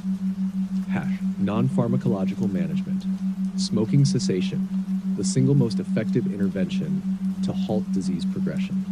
Pulmonary rehabilitation, comprehensive program including exercise training, nutritional advice, and education designed to improve the physical and psychological condition of people with chronic respiratory disease. Vaccinations, annual influenza and regular pneumococcal vaccinations to prevent common respiratory infections. Nutritional support, addressing malnutrition that often coexists with COPD. Oxygen therapy, for patients with severe chronic resting hypoxemia, PaO2 to 55 milligrams or SaO2 88%. The pharmacological treatment. The pharmacological treatment of COPD is tailored based on the severity of the disease and symptom burden, typically categorized by the Gold Group classification, A, B, C, D. Bronchodilators, short-acting bronchodilators, SABA or SAMA, used for quick relief of acute symptoms. Examples include albuterol, SABA, and ipratropium, SAMA. Long-acting bronchodilators, LLABA or LAMA, used as maintenance to prevent and control symptoms. Examples include tiotropium, salmeterol, and formoterol, LABA. Corticosteroids, inhaled corticosteroids, ICS, often prescribed in combination with long-acting bronchodilators for patients with a history of exacerbations or higher eosinophil counts. Examples include fluticasone and budesonide. Systemic corticosteroids, used to manage acute exacerbations. Combination therapy, ICS-LABA combinations, such as fluticasone salmeterol and budesonide formoterol. LABAMA combinations, such as umeclidinium/vilanterol and tiotropium olodaterol, which are beneficial for reducing exacerbations and improving lung function. Advanced therapies, phosphodiesterase 4 inhibitors, such as roflumilast, which reduce inflammation and are used specifically for severe COPD associated with chronic bronchitis. Mucolytics, such as N-acetylcysteine, may decrease the frequency of exacerbations in certain patients. Antibiotics, used during acute exacerbations to manage bacterial infections and sometimes chronically in select cases to reduce exacerbation risk. Management of comorbidities. Regular screening and treatment for common comorbid conditions such as cardiovascular diseases, osteoporosis, and anxiety depression. Surgical options, lung volume reduction surgery, for carefully selected patients with severe emphysema. Bulectomy, for patients with large bullae causing significant symptoms. Lung transplantation, considered in advanced cases not responding to other therapies. Long-term management, regular follow-up with spirometry to monitor disease progression. Stepwise approach to escalate or de-escalate treatment based on symptom control and exacerbation history. For your exam preparation, you can use the mnemonic COPD therapies, SABRs, smoking cessation, antibiotics and anticholinergics. B, bronchodilators, education and exercise, pulmonary rehabilitation, respiratory support, oxygen therapy, steroids, inhaled oral. Understanding these components will provide you with a comprehensive grasp of COPD management, essential for both clinical practice and your upcoming exam.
Differentiating chronic obstructive pulmonary disease, COPD, from asthma is crucial, especially since both conditions can present with similar respiratory symptoms such as coughing, wheezing, and shortness of breath.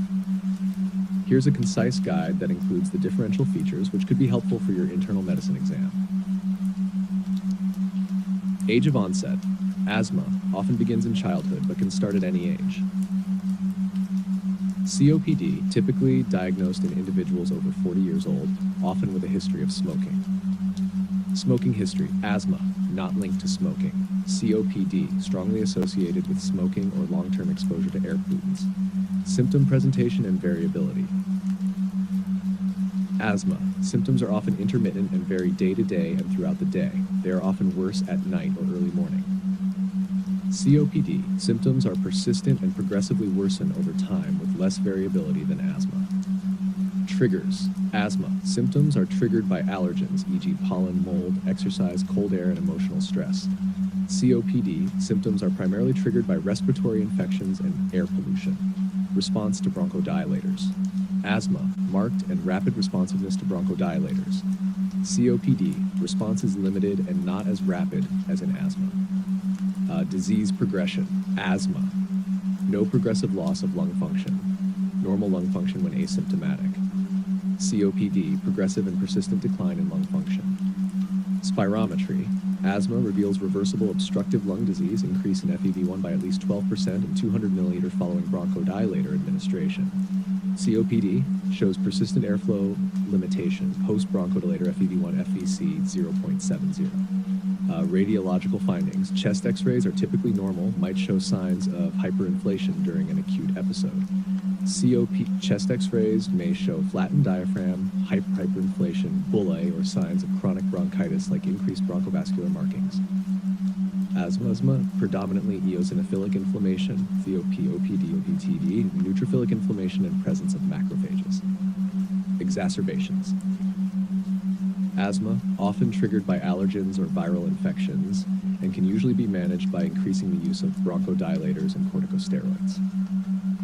COPD. Exacerbations are more frequent, generally more severe, and often require antibiotics and systemic corticosteroids. Management focus. Asthma, aimed at controlling intermittent symptoms and inflammation, primarily with inhaled corticosteroids and bronchodilators. Focus is on managing chronic symptoms, slowing disease progression, and maintaining oxygenation. Mnemonic, cardinal for COPD versus asthma. C, chronicity. COPD is progressive, asthma is variable. Age of onset, COPD later, asthma earlier. R, reversibility. Asthma shows significant reversibility in spirometry. D, urinal variation, more common in asthma. Inhalants, smoking is a key factor for COPD. Neutrophils versus eosinophils, CO versus asthma. Allergies, more common trigger in asthma. L, lung function decline, progressive in COPD, not in asthma. Understanding these distinctions will aid in proper diagnosis and management, enhancing patient outcomes in clinical practice and enriching your knowledge base for exams.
Interstitial lung diseases, ILDs, also known as diffuse parenchymal lung diseases, DPLDs, comprise a large group of disorders characterized by inflammation and fibrosis of the lung interstitium.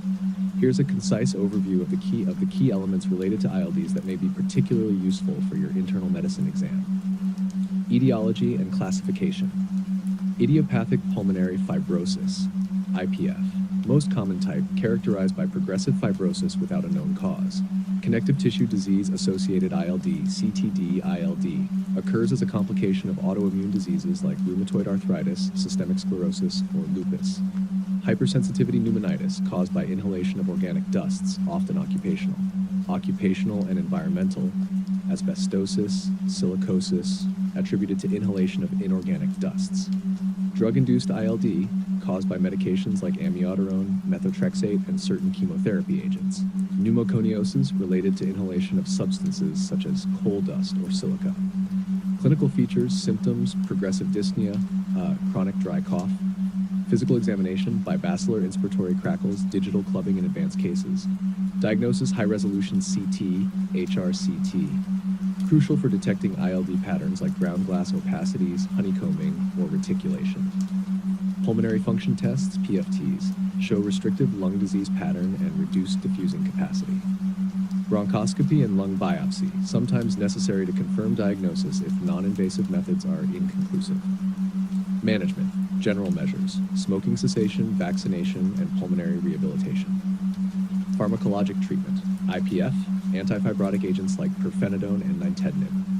CTD-ILD, immunosuppressive therapy tailored to the underlying autoimmune disease. Acute flares, corticosteroids may be used in non-IPF ILD. Advanced disease, consideration for lung transplantation in severe cases. Drug names to remember, pirfenidone and nintedanib for IPF, corticosteroids for acute exacerbations and certain non-IPF conditions. Immunosuppressants for CTD-ILD like methotrexate or cyclophosphamide depending on the specific connective tissue disease. Mnemonics. ILD can, for key etiological categories, idiopathic, e.g. IPF, L linked to systemic disease, e.g. CTD-ILD, D dust exposure, e.g. pneumoconiosis, C chemical, drug-induced, alveolar damage, e.g. acute interstitial pneumonia, N neosynthetics and other miscellaneous causes, e.g. radiation. Understanding these aspects of ILDs will help in diagnosing, managing, and differentiating them from other respiratory disorders, particularly for your board exams and clinical practice.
Interstitial lung diseases, ILDs, also known as diffuse parenchymal lung diseases, represent a diverse group of pulmonary conditions characterized by inflammation and progressive scarring, fibrosis of the lung tissue.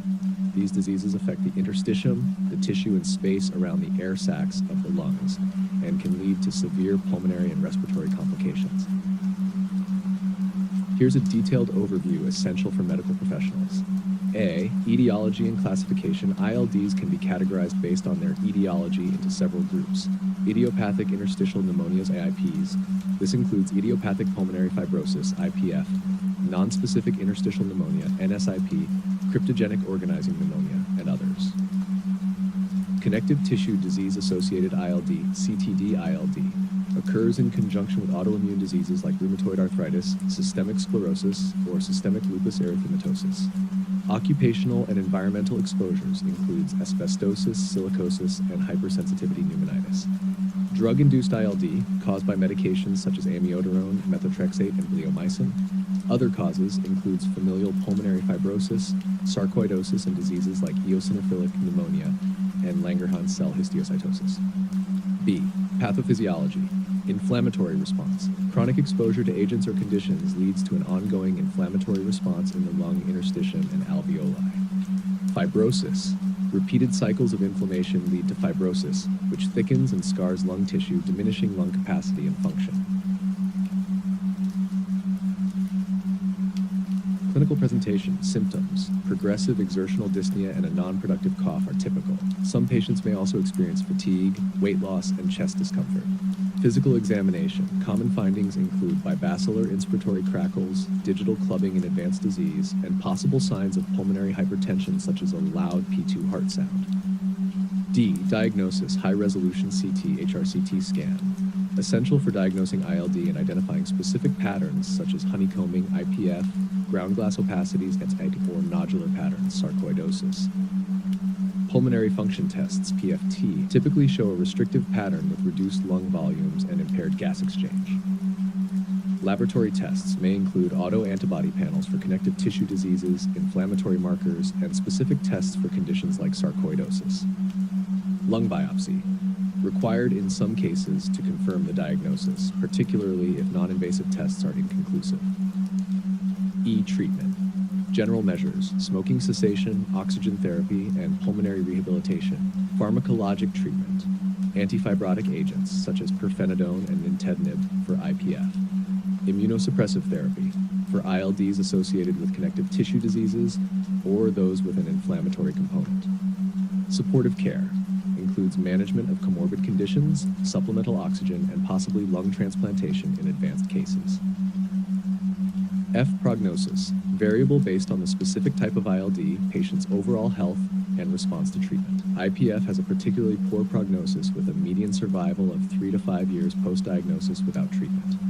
Mnemonics, COPD's childs for ILD causes connective tissue diseases, occupational exposures, P. pneumoconiosis, D. rugs, sarcoidosis, chronic hypersensitivity pneumonitis, hereditary disorders, I. idiopathic pulmonary fibrosis, Langerhans cell histiocytosis, disease of other causes. These high-yield points about ILDs are crucial for understanding their complex nature, diagnosis, and management strategies, which are vital for handling clinical cases and preparing for medical exams.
Obstructive sleep apnea, OSA, is a prevalent sleep-related breathing disorder, particularly associated with obesity.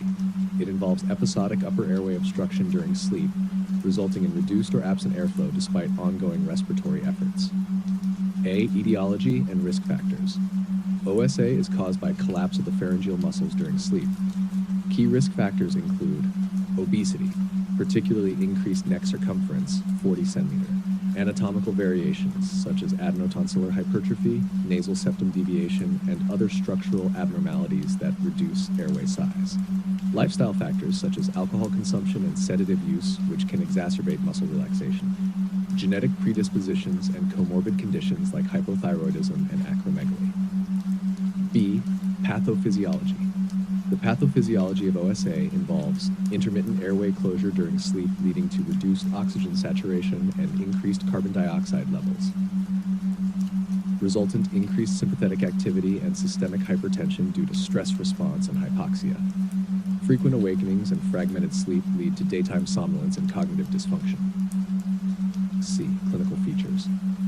Common symptoms and signs include nocturnal symptoms, loud, irregular snoring, apneic episodes, choking or gasping for air.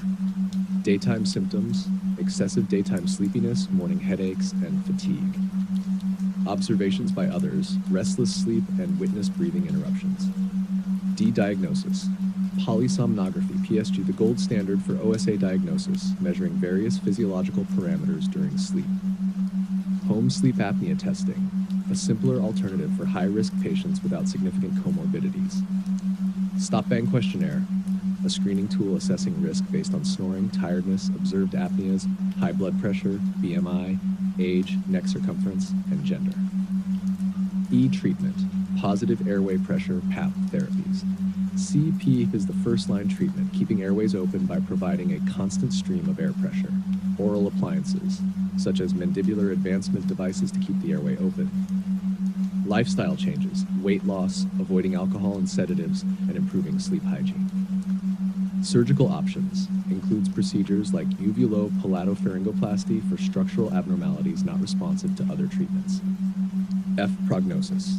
Untreated severe OSA can lead to significant cardiovascular risks, including hypertension, heart disease, and stroke. Effective treatment with CPAP or other modalities can significantly reduce symptoms and associated risks. Mnemonics for OSA, stop-bang helps remember the screening tool. IRD, preserved apnea, pressure, blood, 35, age 50 years, neck circumference 40 centimeters, gender male.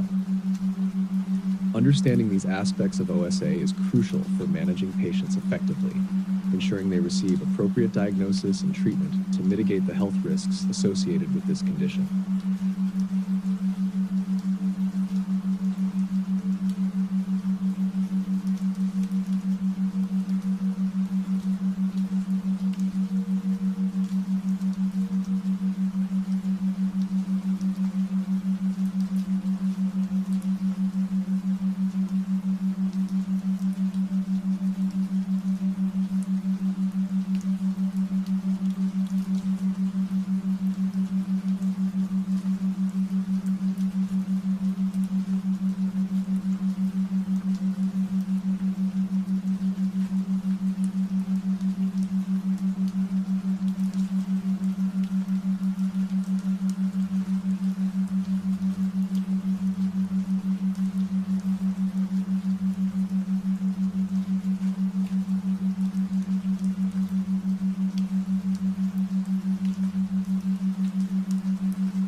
Diagnosing obstructive sleep apnea, OSA, involves a combination of clinical evaluation, patient and family history, and specific sleep studies. Here's a detailed look at the methods used to diagnose OSA. A. Clinical evaluation. Symptom assessment. The diagnosis process begins with assessing symptoms such as excessive daytime sleepiness, loud snoring, observed apneas, morning headaches, and fatigue. Physical examination. This may reveal features like increased neck circumference, nasal obstructions, enlarged tonsils, and craniofacial abnormalities that contribute to airway narrowing. B. Questionnaires. Stop Bang Questionnaire. A widely used screening tool that evaluates symptoms and physical characteristics indicative of OSA. It includes snoring, tiredness, observed apneas, high blood pressure stop, BMI, age, neck circumference, and gender.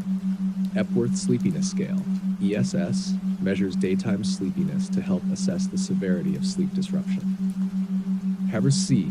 Sleep Studies, Polysomnography, PSG, the gold standard for OSA diagnosis. This overnight study is conducted in a sleep laboratory and monitors several body functions during sleep, including brain electrical activity, EEG, eye movements, EOG, muscle activity, heart rate and rhythm, ECG, breathing patterns, airflow, blood oxygen levels, and limb movements. Findings. Diagnosis is confirmed by the presence of frequent episodes of apnea, cessation of breathing, and hypopnea, reduced breathing during sleep. The Apnea-Hypopnea Index, AHI, quantifies these events per hour of sleep, classifying OSA severity as mild, AHI 5-15, moderate, AHI 15-30, or severe, AHI drives 30. Home sleep apnea testing, HSAT, a simpler form of sleep study that can be conducted at home. It typically measures airflow, breathing effort, and blood oxygen levels, but does not monitor sleep stages. It's most suitable for patients with high pretest probability of OSA without significant comorbidities. Limitations. HSAT has lower sensitivity than PSG, making it less reliable for ruling out OSA when the test results are negative. D. Ancillary testing. Arterial blood gas, ABG. While not routinely used for diagnosing OSA, it can help evaluate gas exchange and acid-base status in complicated cases. Oximetry. Overnight oximetry can detect oxygen desaturations during sleep, but cannot distinguish between OSA and other forms of sleep-related breathing disorders. Half E. Differential diagnosis. Ensuring accurate diagnosis involves differentiating OSA from other conditions such as central sleep apnea, hypoventilation disorders, and nocturnal respiratory issues related to congestive heart failure or pulmonary diseases. F. Post-diagnostic evaluations. After diagnosing OSA, further assessments may be needed to identify potential complications such as pulmonary hypertension, cardiovascular diseases, and metabolic syndrome. In summary, diagnosing OSA effectively requires a comprehensive approach combining clinical judgment with technical assessment using sleep studies. This ensures proper management and treatment planning to mitigate the risks associated with this sleep disorder.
The treatment of obstructive sleep apnea, OSA, encompasses various strategies aimed at reducing apnea episodes, alleviating symptoms, and managing associated risks and comorbidities.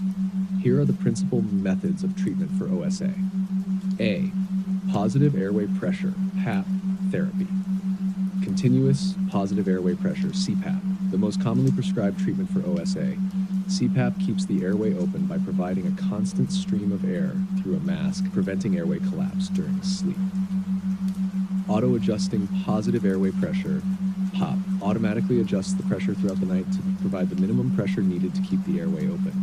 Bilevel positive airway pressure, PUSH, delivers two different pressures for inhalation and exhalation, suitable for patients who require higher pressures or have comorbid pulmonary diseases. Oral appliances. Mandibular advancement devices, MADs.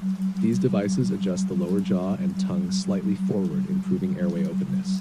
They are typically used for mild to moderate OSA or for patients who cannot tolerate CPAP. Tongue retaining devices, Hold the tongue in a forward position during sleep to keep the airway open. C. Surgery. Uvulopalatopharyngoplasty, UPP, removes excess tissue from the throat to widen the airway. It may be effective in selected cases, particularly when specific anatomical abnormalities contribute to OSA. Maxillomandibular advancement, MMA, surgical repositioning of the jaw to enlarge the airway. It is considered one of the most effective surgeries for severe OSA. Hypoglossal nerve stimulation, a relatively new treatment involving the stimulation of the nerve that controls tongue movement, thus keeping the airway open. Other surgical options include tonsillectomy, adenoidectomy, and procedures to address nasal obstructions such as septoplasty and turbinate reduction. D. Lifestyle changes. Weight loss. Even a modest weight reduction can improve or potentially eliminate OS symptoms in overweight patients. Positional therapy encourages sleeping in a non-supine position to prevent the tongue and soft tissues of the throat from obstructing the airway. Avoidance of alcohol and sedatives. These substances relax the throat muscles and can worsen OSA. Smoking cessation. Smoking can increase inflammation and fluid retention in the airway, worsening OSA. Management of comorbidities. Regular monitoring and treatment of cardiovascular diseases. Hypertension, heart disease, and stroke are commonly associated with OSA. Diabetes management. OSA can exacerbate insulin resistance and diabetes control. F. Alternative and adjunctive therapies. Supplemental oxygen may be used alongside CPAP for patients with significant nocturnal desaturations. Continuous care and follow-up. Regular follow-up with a healthcare provider to assess the effectiveness of treatment and make necessary adjustments. G. Behavioral interventions. Sleep hygiene education. Counseling on sleep hygiene to improve sleep quality and efficiency. Each treatment modality is selected based on the severity of OSA, patient preference, anatomical considerations, and the presence of comorbid conditions. Treatment effectiveness often requires a combination of these approaches, emphasizing a personalized treatment plan to effectively manage this complex disorder.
Here's a concise overview focusing on the etiology, classification, clinical features, diagnostics, and treatment of tuberculosis TB, tailored for your internal medicine exam preparation. Etiology, causative agent, Mycobacterium tuberculosis. Transmission, airborne respiratory droplets. Classification, primary tuberculosis, initial exposure, usually asymptomatic or mild symptoms. Latent tuberculosis infection, LTBI, non-contagious, asymptomatic condition where the bacteria remain dormant. Reactivation tuberculosis, active TB, can occur when immunity wanes, more likely to show classic TB symptoms and signs. Clinical features, general symptoms, persistent cough lasting 3 weeks, fever, night sweats, weight loss. Pulmonary symptoms, cough with or without hemoptysis, chest pain, dyspnea. Extrapulmonary TB, lymphadenitis, pleural effusion, spinal pain, Pott's disease, meningitis. Diagnostics, initial screening, chest x-ray. Definitive diagnostics, sputum examination, acid-fast bacilli, AFB staining, culture, and nucleic acid amplification tests, NA. Radiology, chest x-ray and CT scan, looking for upper lobe infiltrates, cavitary lesions. Tuberculin skin test, TST, or interferon gamma release assays for latent TB. Treatment, active TB, initial phase 2 months, isoniazid INH, rifampin, RIF, pyrazinamide, PZA, ethambutol, EMB. Continuation phase, 4 months isoniazid and rifampin. Latent TB, options include 9 months of isoniazid, 4 months of rifampin, or 3 months of weekly isoniazid plus rifapentine. Mnemonics, RIPE for remembering first-line anti-TB drugs, rifampin, isoniazid, pyrazinamide, ethambutol. DOTS for the strategy of directly observed therapy, short course, emphasizing adherence. 5 millimeter, 10 millimeters, 15 millimeters for reading tuberculin skin test results based on risk factors. If 5 millimeters, HIV positive, recent contacts, fibrotic changes on X-ray. 10 millimeters, recent immigrants, injection drug users, residents, and employees of high-risk settings. 15 millimeter, persons with no known risk factors for TB. This summary highlights the fundamental aspects of tuberculosis that are crucial for medical licensing exams and provides a solid framework for further detailed study.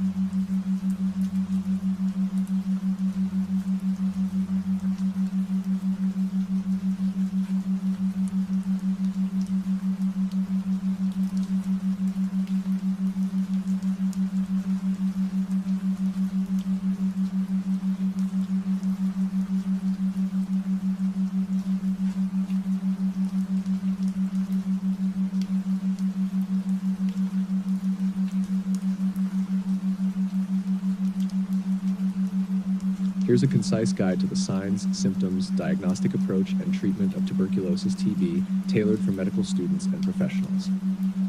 Signs and symptoms. General. Fever, chills, night sweats, unexplained weight loss, fatigue, malaise. Pulmonary TB. Persistent cough lasting more than 3 weeks, often productive. Hemoptysis, coughing up blood in advanced cases. Chest pain, especially if pleural involvement is present. Extrapulmonary TB can manifest depending on the organs involved, such as lymphadenopathy, lymph nodes, spinal pain, Pott's disease, or meningitis symptoms, headache, stiffness. Diagnostic approach. 1. Clinical evaluation. History taking for symptoms, risk factors, HIV, recent exposure, immigration from high prevalence area. Physical examination focusing on respiratory system and any signs of extrapulmonary TB. 2. Radiological examinations. Chest typically shows upper lobe infiltrates, cavitary lesions in reactivation TB, and hilar lymphadenopathy in primary TB. CT scan, more detailed imaging to assess pulmonary nodules and lymph nodes. 3. Microbiological testing. Sputum analysis, acid-fast bacilli AFB staining, culture for M. tuberculosis, and nucleic acid amplification tests, like PCR for rapid detection. Culture. Gold standard for diagnosis, allows for drug susceptibility testing, but results take weeks. Number 4, tuberculin skin test, TST, or interferon gamma release assay, IGRA, used to detect latent TB infection. IGRA is preferred in BCG vaccinated individuals and those who require a single visit approach. Treatment, active TB. Intensive phase, 2 months, isoniazid, rifampin, RIF, pyrazinamide, PZA, and ethambutol, EMB. Continuation phase, 4 months, isoniazid and rifampin. Adjustments may be necessary based on drug susceptibility results, especially in drug-resistant TB cases. Latent TB. Treatment options include 9 months of isoniazid, 4 months of rifampin, or 3 months of isoniazid plus rifapentine weekly. Prevents reactivation of disease, particularly important in immunocompromised individuals. Directly observed therapy, DT. Recommended to ensure adherence and completion of therapy, crucial for preventing development of drug resistance. Monitoring and follow-up. Regular monitoring for drug side effects, especially hepatotoxicity from isoniazid and pyrazinamide. Follow-up sputum cultures to confirm clearance of infection. Regular imaging and clinical assessments to monitor treatment response. This guide provides a thorough understanding of TB for clinical and examination purposes, ensuring you are prepared for diagnosis and management scenarios commonly tested in exams.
Sarcoidosis is a complex multisystem inflammatory disease characterized by the formation of non-caseating granulomas, primarily affecting the lungs and lymphatic system.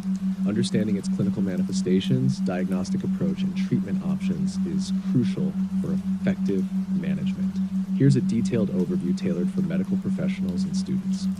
Signs and symptoms. General symptoms often include fever, malaise, weight loss, and fatigue. Pulmonary symptoms. Dyspnea, cough, and chest pain are common. Patients might also present with mild rales during pulmonary auscultation. Extrapulmonary manifestations can affect various organs, including skin, erythema nodosum, lupus pernio, and other dermatological manifestations. Eyes, uveitis leading to redness and photophobia. Musculoskeletal, arthritis and arthralgias, often resembling rheumatoid arthritis. Neurological, may include cranial nerve palsy and symptoms of meningitis. Diagnostic approach. 1. Initial evaluation, chest x-ray. Preferred initial test showing bilateral hilar lymphadenopathy and/or pulmonary infiltrates. High-resolution CT, HRCT, provides detailed imaging of lung architecture, identifying granulomas, fibrosis, and lymphadenopathy. 2. Laboratory tests. Serum calcium and vitamin D levels. Check for hypercalcemia and elevated 1,25-dihydroxyvitamin D levels due to granulomatous synthesis. Liver and renal function tests to detect systemic involvement. Angiotensin-converting enzyme, ACE, often elevated but nonspecific. Pulmonary function tests, PFTs, to assess the extent of respiratory impairment, showing a restrictive pattern in many cases. 3. Biopsy. Histopathological examination, confirmation of non-caseating granulomas from involved tissues, e.g. lung, lymph node, or skin. Treatment. Asymptomatic or mild disease. Observation and regular monitoring may suffice. Active, symptomatic disease. Glucocorticoids, first-line treatment for significant organ involvement or severe symptoms. Immunomodulators. Methotrexate or azathioprine may be used in steroid-resistant cases or to reduce steroid dosage. Biologics. TNF-alpha inhibitors are considered for severe or refractory cases. Monitoring and follow-up. Regular follow-up with chest imaging and PFTs to monitor disease progression or remission. Monitor for potential complications of therapy, especially glucocorticoid-related side effects. Prognosis. Variable course. Many patients experience spontaneous remission, while others develop chronic disease with potential for severe organ damage. Staging. Stage 1, high remission rates. Stage 2 and 3, intermediate prognosis. Stage 4, associated with poor outcomes due to advanced pulmonary fibrosis. Differential diagnosis. Other causes of granulomatous disease should be ruled out, including infections, e.g. tuberculosis, malignancies, e.g. lymphomas, and other autoimmune or inflammatory disorders. Understanding sarcoidosis in depth is essential for providing comprehensive care and managing potential complications effectively. This knowledge is particularly valuable for health professionals working in pulmonology, rheumatology, and primary care settings.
Sarcoidosis is a multi-system inflammatory disease characterized by the presence of non-caseating granulomas primarily affecting the lungs and lymphatic system, but capable of involving almost any organ system. Here's a structured guide on the symptoms, diagnosis, and treatment of sarcoidosis. A. Symptoms. 1. General symptoms: fatigue, fever, weight loss, general malaise. 2. Pulmonary symptoms: persistent dry cough, shortness of breath, dyspnea, chest pain. 3. Extrapulmonary manifestations: skin, erythema nodosum, tender red nodules on the shins, lupus pernio, chronic violaceous, raised lesions on the face. Eyes, uveitis, resulting in redness, pain, and sensitivity to light. Lymphatic, enlargement of lymph nodes, especially in the chest. Musculoskeletal, arthritis, particularly in the ankles and knees. Muscle pain. Cardiac, arrhythmias, heart failure. Neurological, cranial nerve palsies. Meningitis, renal, nephrocalcinosis, hepatic, hepatomegaly, elevated liver enzymes. B. Diagnosis. 1. Imaging studies: chest x-ray, bilateral lymphadenopathy, reticulonodular infiltrates, high-resolution CT, HRCT scan, more detailed imaging showing lymphadenopathy, granulomas, and pulmonary fibrosis. 2. Laboratory tests: serum calcium and ACE levels. Hypercalcemia and elevated ACE levels can be seen due to macrophage activation. Liver and kidney function tests to assess systemic involvement.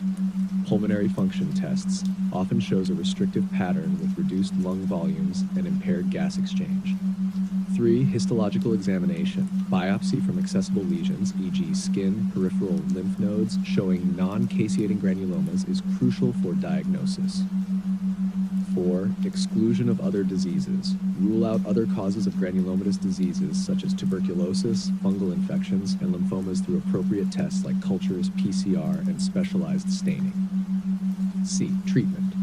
1. Observational management: asymptomatic patients or those with mild symptoms might only require regular monitoring without immediate treatment. 2. Pharmacological treatment: corticosteroids, first-line treatment for severe or progressive disease to reduce granuloma formation and inflammation. Immunosuppressants: methotrexate or azathioprine may be used as steroid-sparing agents in chronic cases. TNF-alpha inhibitors for refractory cases where steroids and other medications are ineffective. 3. Supportive care: ocular involvement, topical corticosteroids or immunomodulatory drugs for uveitis. Skin lesions: topical steroids or tacrolimus for localized skin involvement. Hypercalcemia management: hydration and corticosteroids to manage serum calcium levels. 4. Monitoring and follow-up: regular follow-up with imaging and pulmonary function tests to monitor disease progression or regression. Monitor for adverse effects of long-term corticosteroid use, such as osteoporosis, hyperglycemia, and hypertension. Hair prognosis: the course of sarcoidosis varies widely.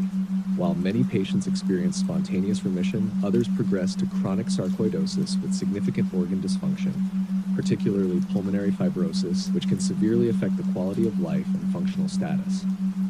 This comprehensive overview ensures that medical professionals and students can understand, diagnose, and manage sarcoidosis effectively, considering its potential for significant morbidity if untreated.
Here's a comprehensive summary tailored for your internal medicine exam preparation, focusing on lung cancer. This includes etiology, classification, clinical features, diagnostic approach, and treatment, along with relevant mnemonics to aid in memorization. Etiology of lung cancer. 1. Tobacco smoking, primary cause linked to 80-90% of lung cancers. 2. Environmental exposures. Radon, second leading cause after smoking. Asbestos, synergistic effect with smoking. Other carcinogens, arsenic, chromium, nickel. 3. Genetic predisposition, family history increases risk. 4. Previous lung diseases, chronic infections, pulmonary fibrosis. Classification 1. Non-small cell lung cancer, NSCLC, adenocarcinoma, peripheral location associated with EGFR, LK, and KRAS mutations. Squamous cell carcinoma, central location linked with smoking, produces PTHRP, paraneoplastic hypercalcemia. Large cell carcinoma, poor prognosis, early metastasis. 2. Small cell lung cancer, SCLC, central location, very aggressive, associated with paraneoplastic syndromes like SIADH and Lambert-Eaton syndrome. Clinical features, pulmonary symptoms, cough, hemoptysis, dyspnea. Extrapulmonary symptoms, weight loss, bone pain, metastasis, SVC syndrome. Paraneoplastic syndromes, SCLC, SIADH, Cushing syndrome. NSCLC, hypercalcemia, hypertrophic osteoarthropathy. Diagnosis 1. Imaging, chest X-ray, initial screening tool. CT scan, detailed imaging to assess tumor and potential metastasis. 2. Biopsy, essential for histological confirmation. Bronchoscopic biopsy for central tumors. CT-guided biopsy for peripheral tumors. Through molecular diagnostics, identifies targetable mutations like EGFR, ALK, ROS1 in NSCLC. 4. Staging, based on the TNM classification system, essential for treatment planning. Treatment 1. Surgical resection, option for early stage NSCLC or limited stage SCLC. 2. Chemotherapy and radiation, mainstay for advanced cases in SCLC.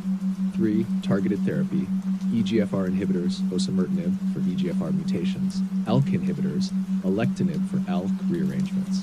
4. Immunotherapy, PDL1 inhibitors like pembrolizumab for advanced NSCLC. Mnemonics to remember, types of lung cancer. Small cell is central, non-small is not small, adeno is apart, squamous is central. Paraneoplastic syndromes. SCLC steals calcium, SIADH, crushes Cushing's. NSCLC, squamous sources calcium, hypercalcemia. Key points. Always consider lung cancer in patients with a history of smoking and respiratory symptoms. Lung adenocarcinoma is more common in non-smokers and women. Advanced lung cancer often presents with systemic symptoms due to metastases or paraneoplastic syndromes. This structured approach will help you remember critical aspects of lung cancer for your internal medicine exam and clinical practice.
Lung cancer, a leading cause of cancer-related deaths globally, can be categorized mainly into two types, each with distinct characteristics, risk factors, and clinical presentations. Here's a structured overview suitable for your internal medicine exam preparation. Classifications of lung cancer. 1. Non-small cell lung cancer, NSCLC, accounts for approximately 85% of cases. Adenocarcinoma, most common subtype, typically located peripherally, more prevalent in non-smokers and women. Squamous cell carcinoma, usually found in the central regions of the lungs, closely associated with smoking. Large cell carcinoma, known for rapid growth and high propensity for early metastasis, can occur in any part of the lung. 2. Small cell lung cancer, SCLC, comprises about 15% of lung cancers, noted for its aggressiveness, rapid growth, and early spread. Almost exclusively related to cigarette smoking and is rarely seen in non-smokers. Commonly presents with paraneoplastic syndromes. Risk factors. Smoking, the primary risk factor responsible for 80 to 90% of lung cancer cases. Secondhand smoke. Non-smokers exposed to tobacco smoke also have an increased risk. Radon exposure, second leading cause of lung cancer after smoking. Occupational exposures, asbestos, arsenic, chromium, and nickel. Air pollution, prolonged exposure to heavily polluted air can increase risk. Genetic susceptibility, family history of lung cancer increases risk. History of lung diseases, such as tuberculosis, chronic obstructive pulmonary disease, COPD, and fibrosis. Signs and symptoms, early stages, often asymptomatic or present with nonspecific symptoms which can delay diagnosis. Respiratory symptoms, persistent cough, change in the character of cough, hemoptysis, coughing up blood, and dyspnea, shortness of breath. Systemic symptoms, unexplained weight loss, fatigue, and loss of appetite. Advanced disease, local spread, chest pain, hoarseness due to recurrent laryngeal nerve involvement and difficulty swallowing. Extrapulmonary manifestations, bone pain, metastasis to bones, neurological symptoms, brain metastases. Perineoplastic syndromes, SCLC, SIA, syndrome of inappropriate antidiuretic hormone, Cushing's syndrome due to ectopic ACH production. NSCLC, especially squamous cell carcinoma, hypercalcemia due to secretion of parathyroid hormone-related protein, PT8RP. These elements provide a comprehensive guide to understanding lung cancer's classifications, risk factors, and signs, crucial for diagnosis and management strategies in clinical settings.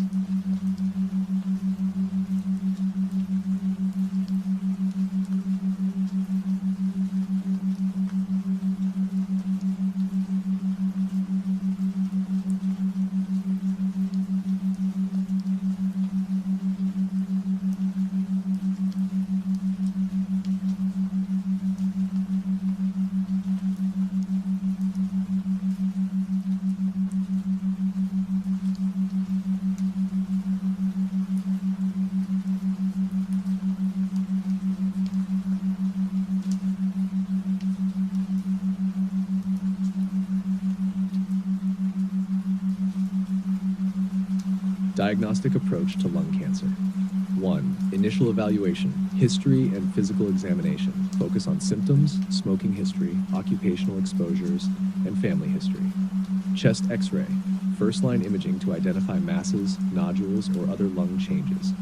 CT scan of the chest provides detailed images, identifies smaller lesions missed by X-ray, and assesses lymph node involvement. PET CT scan helps in staging by showing metabolic activity and potential distant metastases. MRI, primarily used for assessing brain and spinal cord involvement when metastasis is suspected. 2. Tissue diagnosis, bronchoscopy with biopsy, useful for centrally located tumors. CT-guided needle biopsy, preferred for peripheral lesions. Endobronchial ultrasound, EBUS, used for sampling lymph nodes and masses adjacent to the airways. Thoracentesis, if pleural effusion is present, fluid analysis and cytology can diagnose lung cancer. Surgical biopsy may be performed when less invasive methods do not yield enough tissue or conclusive results. 3. Molecular and genetic testing. Molecular markers. Advanced NSCLC patients should be tested for mutations such as EGFR, ALK, and ROS1 to determine eligibility for targeted therapies. PD-L1 expression, assessed to guide the use of immunotherapy. Treatment of lung cancer. Non-small cell lung cancer, NSCLC, early stage, I3A, surgery, lobectomy or pneumonectomy is the standard treatment for operable NSCLC. Adjuvant therapy, chemotherapy and or radiation may be recommended post-surgery depending on the stage and surgical margins. Locally advanced 3B4, chemoradiation, combination is typical for cases where surgery isn't feasible. Targeted therapy for tumors with specific genetic alterations. Immunotherapy, especially for patients with high PD-L1 expression. Advanced disease. Palliative care, focus on quality of life, symptom management, and supportive treatments. Small cell lung cancer, SCLC, limited stage, combination of chemotherapy and radiation therapy. Prophylactic cranial irradiation may be offered to prevent brain metastases. Extensive stage, mainly treated with chemotherapy and palliative care. Immunotherapy is increasingly used based on recent clinical trials. Mnemonics for exam preparation. Spared, staging, PET, adenocarcinoma, resection, EGFR, dyspnea, important aspects in the management of lung cancer. ABCD of lung cancer screening, age 55-80, biomass exposure, cigarettes, 30-pack year smoking history, detection, annual screening, and early quit, smoking cessation 15 years ago. Understanding these diagnostic strategies and treatment modalities is crucial for effectively managing lung cancer, significantly impacting patient outcomes.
Respiratory failure and arrest, overview for internal medicine exam.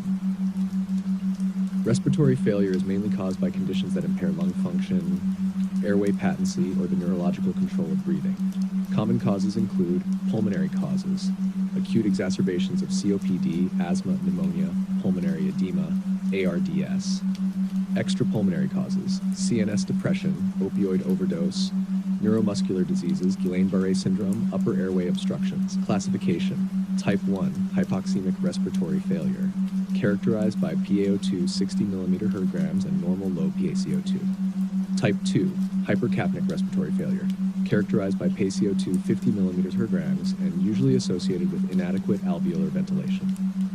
Acute versus chronic. Acute develops quickly due to sudden illness, whereas chronic results from a long-standing condition like COPD. Clinical features: hypoxemia, tachypnea, dyspnea, cyanosis, confusion, and tachycardia. Hypercapnia, headache, somnolence, flushed skin, asterixis, and in severe cases, coma. Diagnostic approach: arterial blood gas ABG analysis, crucial for determining the type of respiratory failure by measuring PaO2, PaCO2, and pH. Chest imaging: X-ray or CT scan to identify structural causes like pneumonia, pneumothorax, or tumors. Pulmonary function tests, PFTs, used mainly in chronic cases to assess the extent of respiratory dysfunction. Treatment: oxygen therapy for hypoxemia. The method: nasal cannula, mask, mechanical ventilation, depends on severity. Ventilation support: non-invasive, CPAP, BiPAP, or invasive mechanical ventilation for severe respiratory compromise or when protective airway reflexes are compromised. Treat underlying cause: antibiotics for pneumonia, bronchodilators for asthma/COPD, diuretics for pulmonary edema. Reversal agents, such as naloxone for opioid-induced respiratory depression. Mnemonics: failure, find cause, identify underlying condition, airway maintenance, increase oxygen delivery, look for signs of hypoxemia, hypercapnia, use drugs judiciously, e.g. bronchodilators, steroids, or respiratory support, mechanical ventilation if needed, evaluate regularly, monitor ABGs, clinical status, mnemonic for troubleshooting sudden deterioration in a ventilated patient. Displacement of the tube, obstruction of the tube, pneumothorax. Equipment failure. This comprehensive understanding will help you diagnose and manage respiratory failure effectively, crucial for both emergency situations and long-term care scenarios in internal medicine.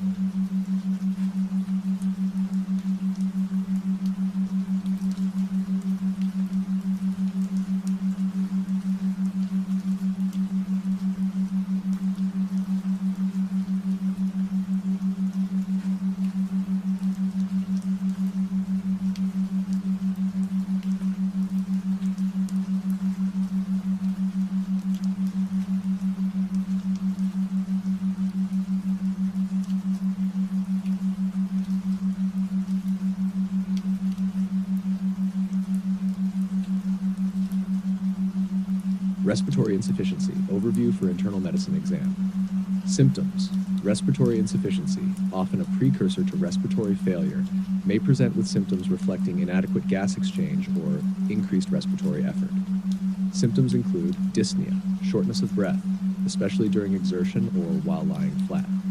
Cyanosis, bluing of the lips, fingertips, or skin indicating hypoxemia.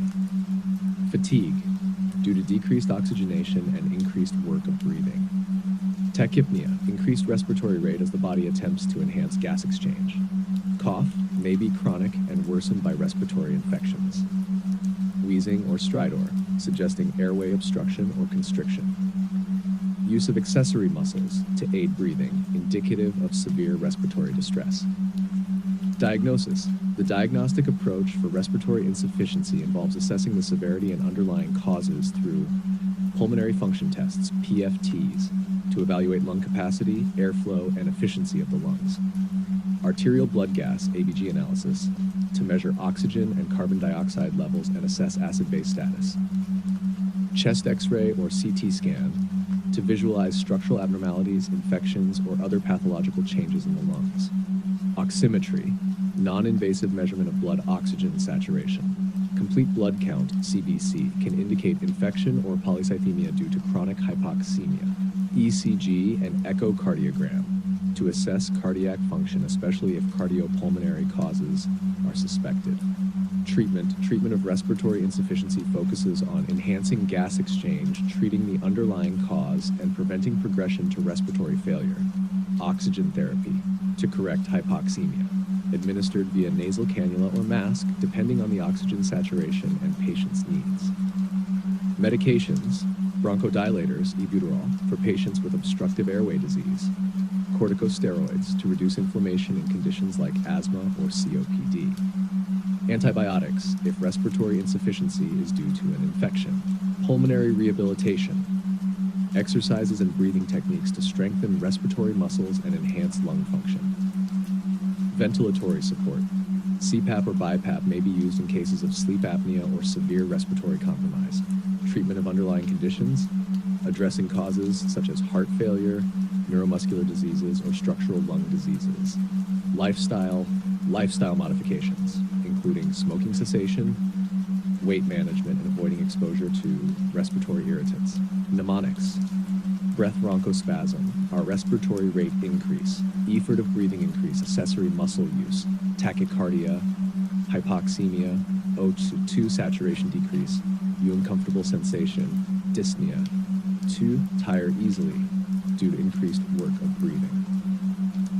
These components are crucial for an internal medicine professional to effectively diagnose, manage, and stabilize patients with respiratory insufficiency, preventing potential progression to more severe conditions.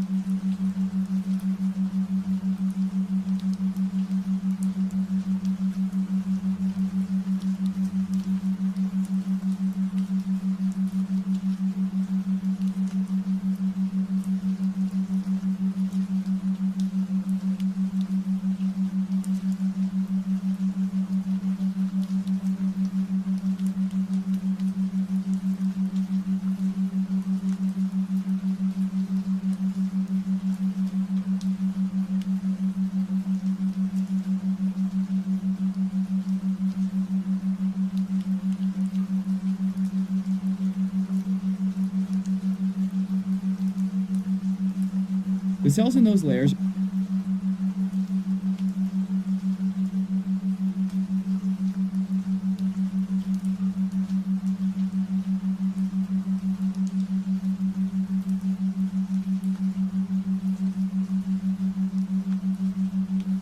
Hematology Basics, Internal Medicine Exam Preparation. Overview of hematology.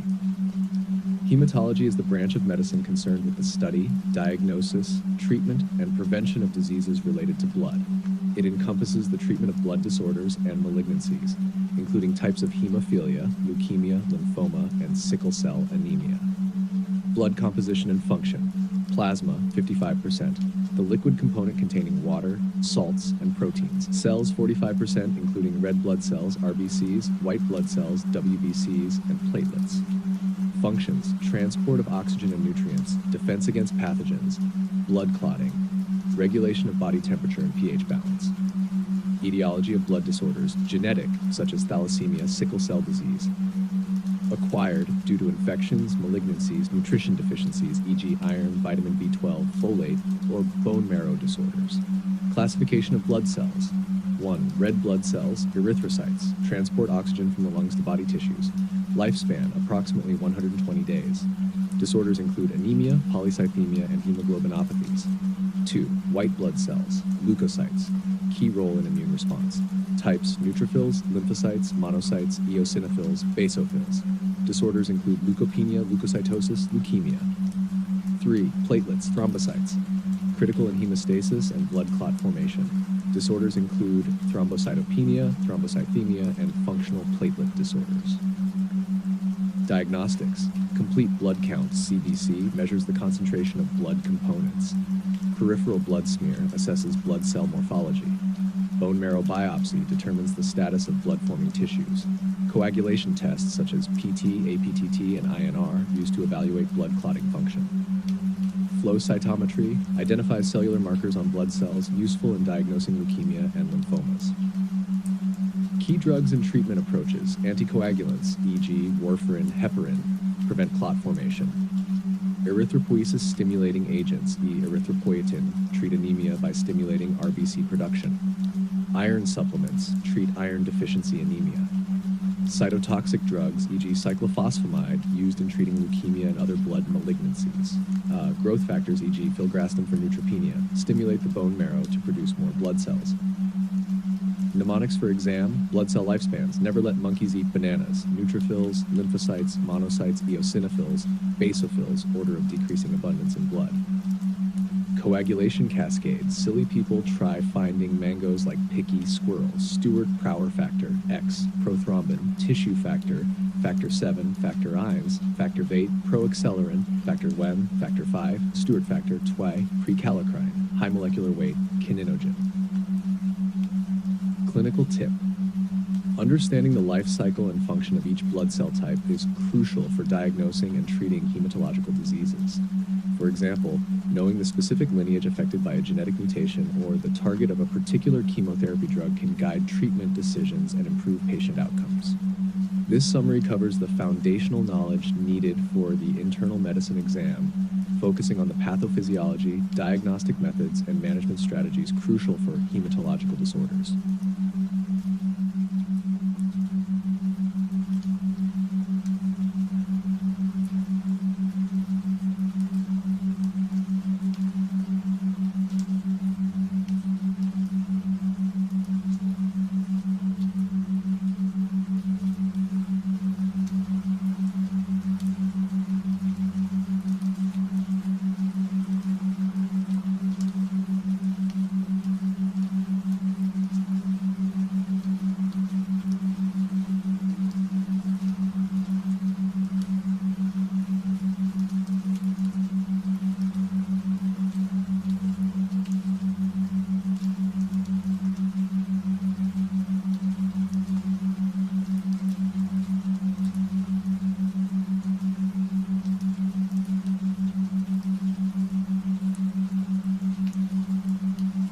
Abnormalities in routine laboratory tests can provide clues to the presence of chronic inflammatory diseases.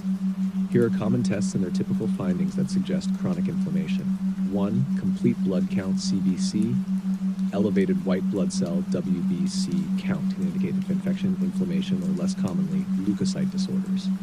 Anemia of chronic disease, characterized by low red blood cell, RBC count, hemoglobin, and hematocrit. Often normocytic, normochromic anemia. Thrombocytosis, elevated platelet count often seen in inflammatory states. 2. Erythrocyte sedimentation rate, ESR. An increased ESR indicates nonspecifically increased inflammation. ESR rises with age and is generally higher in females. 3. C-reactive protein, CRP, a more sensitive and rapidly reacting indicator of inflammation than ESR. Elevated CRP levels suggest acute and chronic inflammatory conditions. 4. Ferritin. Ferritin can be elevated in chronic inflammation as it is an acute phase reactant. However, it also needs to be interpreted with other iron studies as it is a marker of iron stores. 5. rheumatoid factor RF and anti-citrullonated protein antibody ACPA. These are specific markers often elevated in rheumatoid arthritis, but can be elevated in other chronic inflammatory diseases as well. 6. Anti-nuclear antibody ANA, a test used to screen for autoimmune disorders. A positive ANA test can indicate systemic lupus erythematosus, SLE, mixed connective tissue disease, and other autoimmune conditions. 7.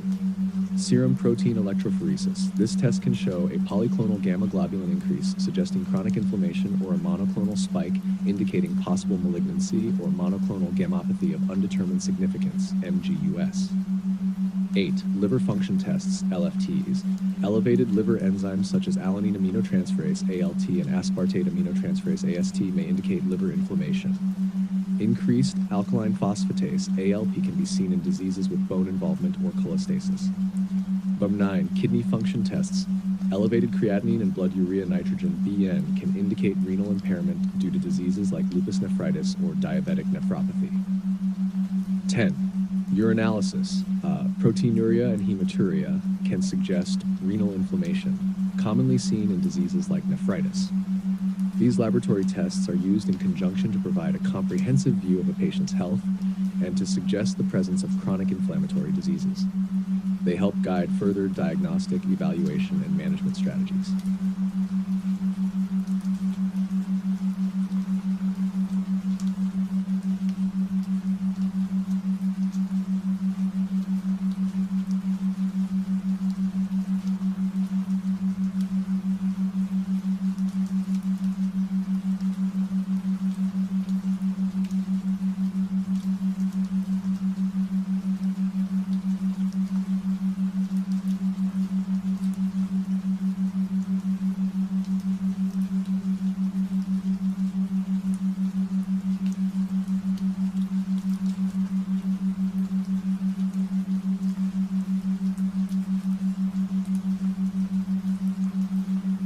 Rheumatoid arthritis, RA, is a chronic inflammatory autoimmune disorder primarily affecting the joints, but can also manifest extra-articularly.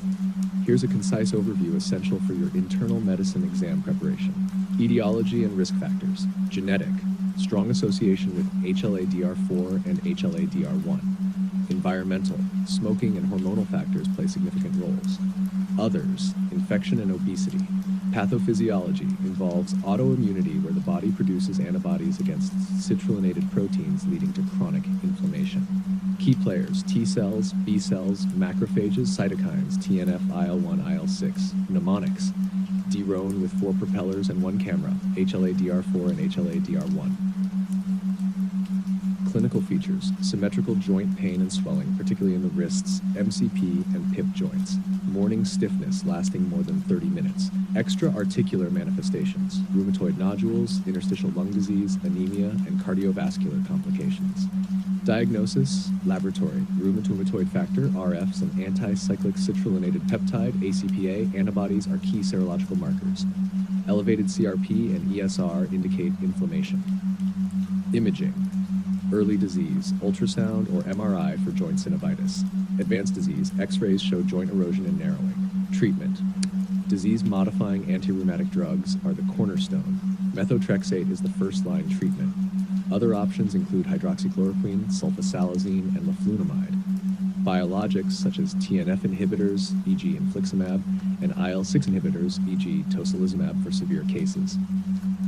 Glucocorticoids and NSAIDs are used for acute flares. Surgical intervention might be necessary for severe joint deformities.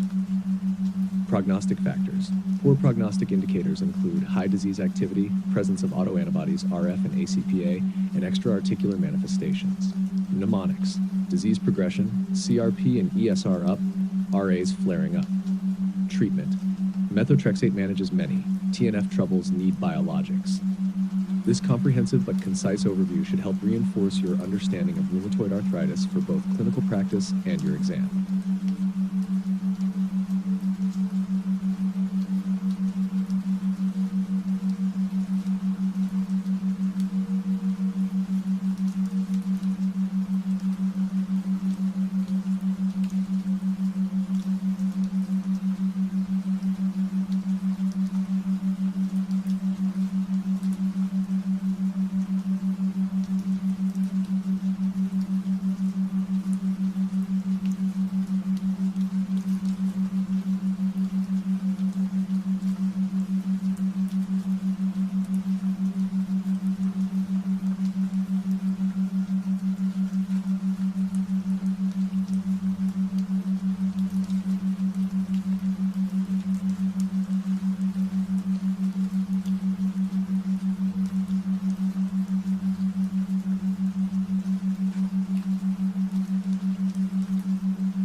Serologic tests are essential for diagnosing and differentiating various types of polyarthritis. These tests help identify specific biomarkers associated with autoimmune or inflammatory processes. Here's an overview of key serologic tests used in the context of polyarthritis. CHAR 1, rheumatoid factor, RF, commonly used in the diagnosis of rheumatoid arthritis. Details: RF is an autoantibody, mostly IgM, that targets the Fc portion of IgG. It is not specific to RA and can be elevated in other conditions such as Sjogren's syndrome, hepatitis, and other chronic infections.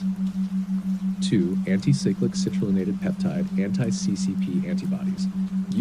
More specific than RF for diagnosing RA. Details: high specificity for RA and can predict the development of RA in patients with undifferentiated arthritis. It is also associated with a more aggressive disease course. 3. Anti-nuclear antibodies, ANA, broad test used to screen for various autoimmune disorders, including systemic lupus erythematosus, SLE, and mixed connective tissue disease. Details: ANA testing detects antibodies that bind to contents of the cell nucleus. A positive test indicates an autoimmune process but requires further testing for specific antibodies to diagnose particular diseases. 4. HLA-B27. Associated with spondyloarthropathies such as ankylosing spondylitis, reactive arthritis, and psoriatic arthritis. Details: a genetic marker that increases susceptibility to these conditions. Not diagnostic on its own, but aids in the clinical assessment of patients with symptoms of spondyloarthropathy. 5. Uric acid. Elevated levels can indicate gout, a type of inflammatory arthritis. Hyperuricemia is a risk factor for gout, though not all individuals with high uric acid levels will develop gout. 6. C-reactive protein, CRP, and erythrocyte sedimentation rate. Indicators of inflammation used across various types of polyarthritis. Details: these tests are not specific but help assess the level of inflammation and monitor treatment response, elevated in RA, SLE, and other inflammatory arthritis. 7. Specific antibodies for connective tissue diseases. Examples: anti-dsDNA and anti-SM for SLE, anti-SCL70 for systemic sclerosis, and anti-JO1 for polymyositis. Help in diagnosing specific types of connective tissue diseases and can give insight into the potential severity and prognosis of these diseases. Summary and mnemonics: RF and anti-CCP for RA. Rheumatoid wrists, CCP catches it best. ANA for autoimmunity. ANA's net catches many autoimmune anomalies. HLA-B27 for spine. HLA-B27 binds to back pain with spondyloarthropathies. CRP and ESR, C-reactive protein, and SED rate soar with sore joints. These serologic tests are instrumental in the differential diagnosis and management of polyarthritis, guiding treatment decisions and providing prognostic information.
Systemic lupus erythematosus, SLE, is a chronic autoimmune disease characterized by multisystem inflammation and the production of autoantibodies. Here's a focused summary tailored for your internal medicine exam preparation. Etiology and risk factors: genetic predisposition, associations with HLA-DR2 and HLA-DR3. Environmental factors: UV light exposure, infections like EBV, and certain medications, e.g. procainamide hydrolazine. Hormonal factors, more common in women, particularly during childbearing years, potentially linked to estrogen. Pathophysiology, autoantibody production. Dysregulation leads to antibodies against self-antigens like DNA, nuclear proteins. Immune complex formation. Deposition in tissues causes type 3 hypersensitivity reactions leading to inflammation and tissue damage. Classification criteria 2019 EULAR ACR. Entry criterion, ANA titer of 180. Clinical criteria include constitutional symptoms, hematologic abnormalities, neuropsychiatric manifestations, mucocutaneous features, serositis, musculoskeletal involvement, renal abnormalities. Immunological criteria, anti-dsDNA, anti-SM, antiphospholipid antibodies, low complement levels. Scoring, patients must meet the entry criterion, plus have sufficient clinical and immunological criteria scores, to 10 points, to be classified as SLE. Clinical features, mucocutaneous, malar rash, discoid rash, photosensitivity, oral ulcers. Musculoskeletal, arthritis, usually non-erosive and affecting hands, wrists, and knees. Renal, lupus nephritis, presenting as proteinuria, hematuria, and potentially progressing to renal failure. Neurological, seizures, psychosis, peripheral neuropathy. Cardiopulmonary, pericarditis, pleuritis, Liebman-Sachs endocarditis, hematological, anemia, leukopenia, thrombocytopenia. Diagnostics, laboratory tests, high sensitivity ANA, anti-dsDNA, anti-SM, complement levels C3, C4, ESR, CRP. Renal biopsy, indicated in cases of suspected lupus nephritis to determine the extent of kidney involvement. Treatment, NSAIDs for mild joint and muscle pain.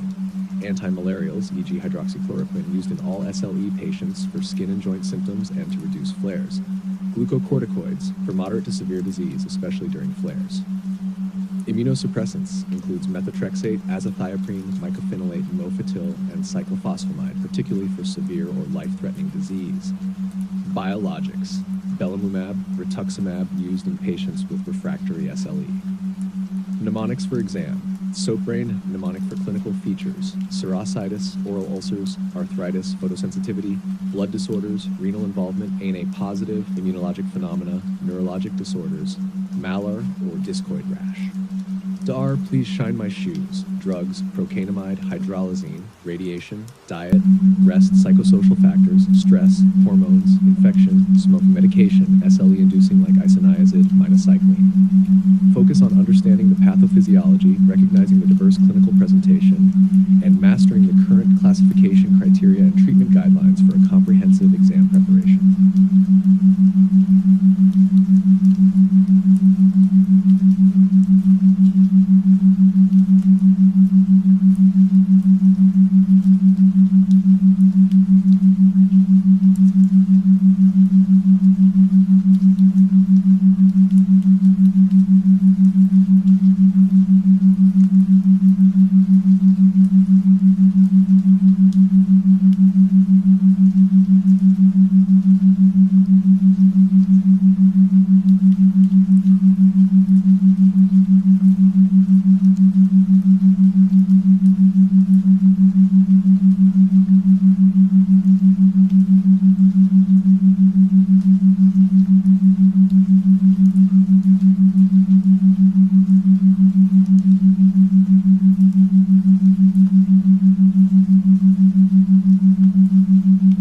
Systemic lupus erythematosus, SLE, is a multifaceted autoimmune disease that can affect multiple organ systems, each presenting with distinct clinical features.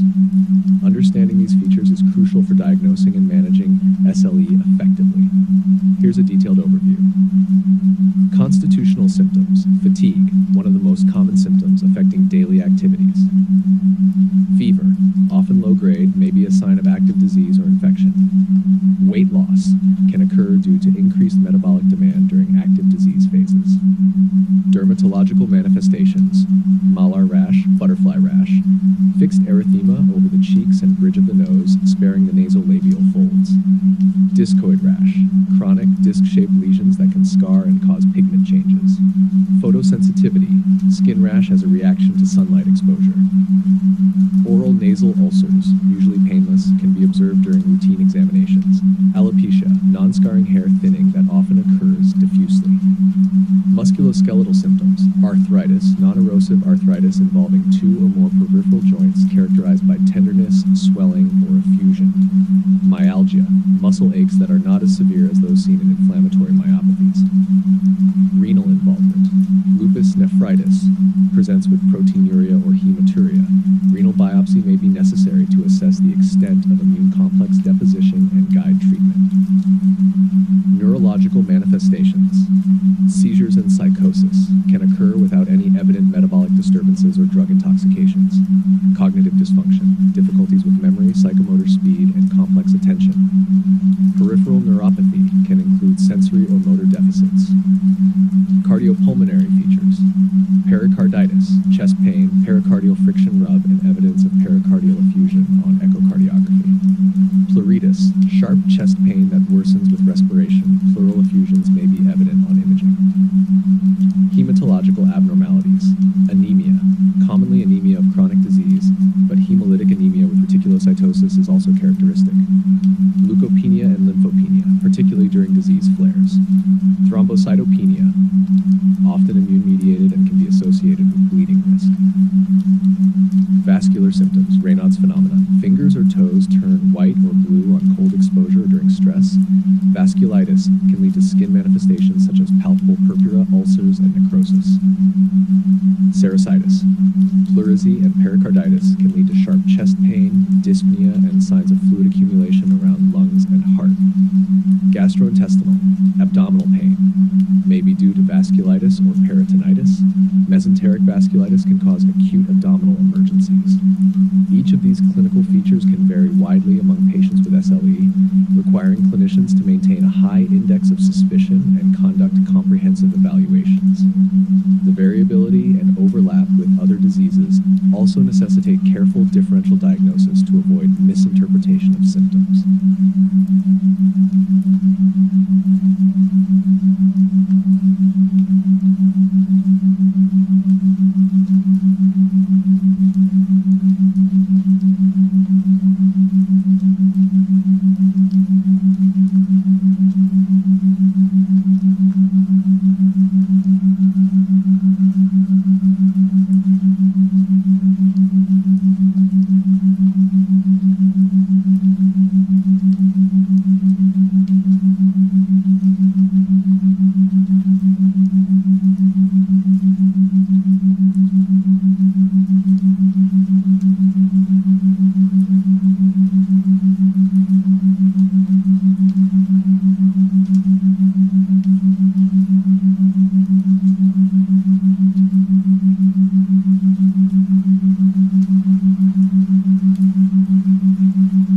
Systemic lupus erythematosus, SLE, involves a series of laboratory tests that are crucial for diagnosis, monitoring disease activity, and detecting organ involvement. Here's a comprehensive overview of the typical findings in laboratory tests for SLE. Autoantibodies, anti-nuclear antibodies, positive in approximately 98% of SLE patients. High titers are common and serve as an entry criterion for diagnosis. Anti-dsDNA antibodies, highly specific for SLE, found in about 60 to 70% of patients. Levels often correlate with disease activity, particularly renal involvement. Anti-Smith, anti-SM antibodies, present in less than 30% of patients but highly specific for SLE. Antiphospholipid antibodies include lupus anticoagulant, anticardiolipin antibodies, and anti-B2 glycoprotein (ON), associated with an increased risk of thrombotic events. Complement levels. Complement proteins C3, C4 levels are often reduced in active SLE due to consumption by ongoing immune complex formation and activation of the complement pathway. Inflammatory markers. Erythrocyte sedimentation rate, ESR, typically elevated in active disease but is a non-specific indicator of inflammation. C-reactive protein, CRP, usually normal unless there is an infection or serositis, not typically elevated in SLE flares, which helps distinguish SLE from other inflammatory conditions. Complete blood count, CBC, leukopenia and lymphopenia, common findings, especially during disease flares. Anemia can be due to chronic disease or hemolysis, autoimmune hemolytic anemia. Thrombocytopenia, often immune-mediated and may indicate more severe disease. Urinalysis. Proteinuria, hematuria, and cellular casts are indicative of lupus nephritis. Serum creatinine and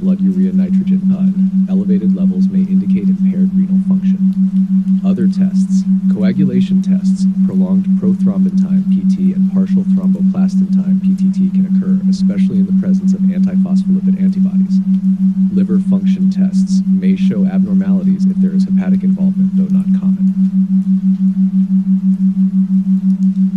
Can be low in cases with significant proteinuria or chronic inflammation. These laboratory findings, when correlated with clinical symptoms and imaging studies, help to establish a diagnosis of SLE, gauge disease activity, and plan treatment. Regular monitoring of these parameters is essential for managing SLE effectively, given its potential for significant organ damage and varied clinical manifestations.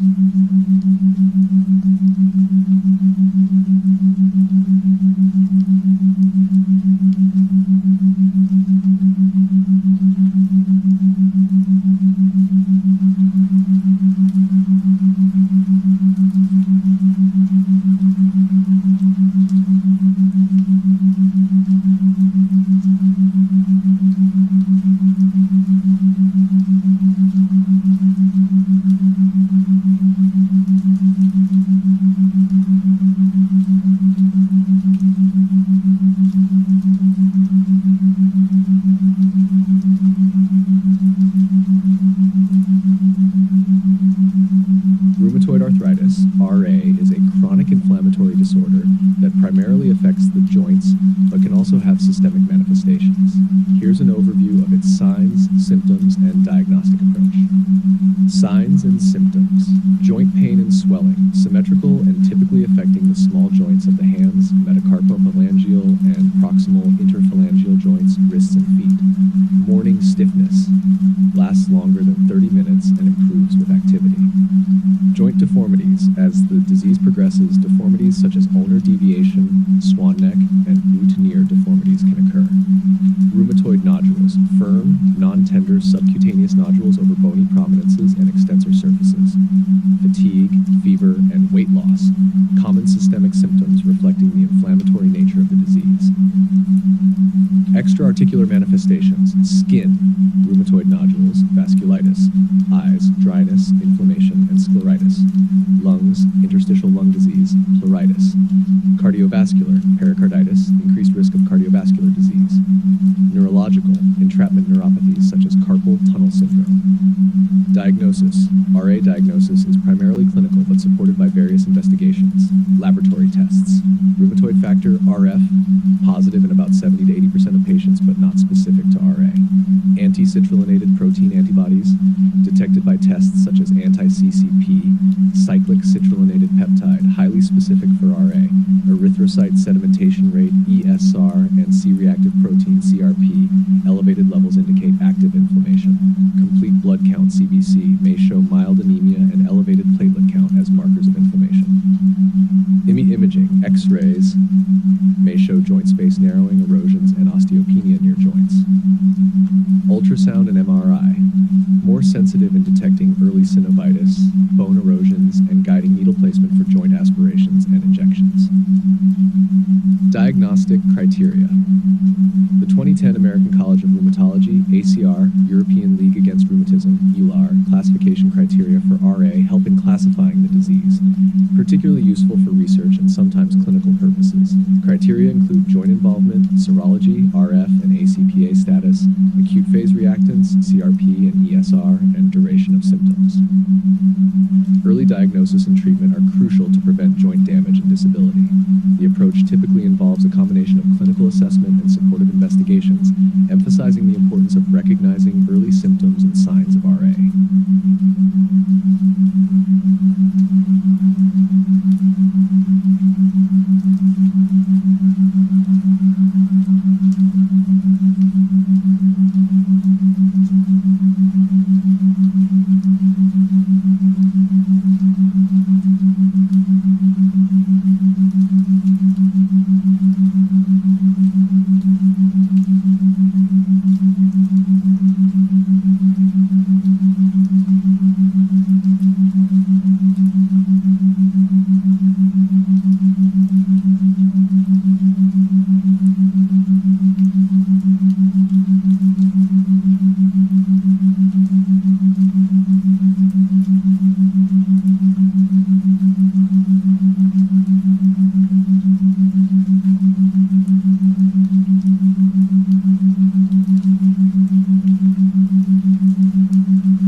associated with RA.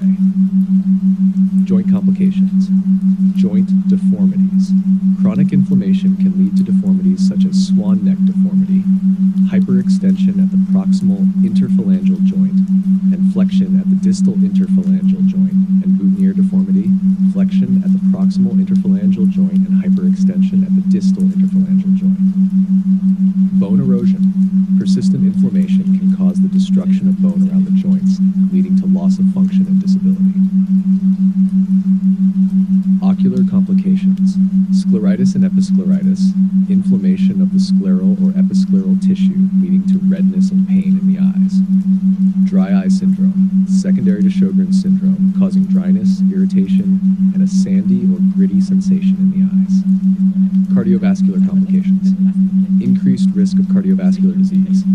RA patients have a higher risk of developing cardiovascular diseases such as coronary artery disease, myocardial infarction, and stroke, partly due to chronic inflammation and possible effects of RA treatments on lipid profiles. Pericarditis, inflammation of the lining of the heart, which can lead to chest pain and other symptoms. Pulmonary complications, interstitial lung disease, ILD, a group of lung disorders that cause progressive scarring of lung tissue, leading to breathing difficulties. Pleuritis, inflammation of the pleural lining of the lungs, which can cause chest pain and breathing difficulties. Neurological complications, entrapment neuropathies, such as carpal tunnel syndrome, where the median nerve is compressed at the wrist, causing pain and numbness in the hand. Cervical myelopathy, due to atlantoaxial subluxation, which is the dislocation of the first cervical vertebra over the second, potentially compressing the spinal cord. Hematological complications. Anemia of chronic disease, a common finding in RA characterized by low red blood cell counts and often associated with chronic inflammation. Felty's syndrome, a rare complication characterized by enlarged spleen, low white blood cell count, and repeated infections. Gastrointestinal complications, gastric ulcers, especially in those treated with nonsteroidal anti-inflammatory drugs, NSAIDs, which can irritate the stomach lining. Liver abnormalities, drug-induced hepatotoxicity from medications used to treat RA, such as methotrexate and leflunomide.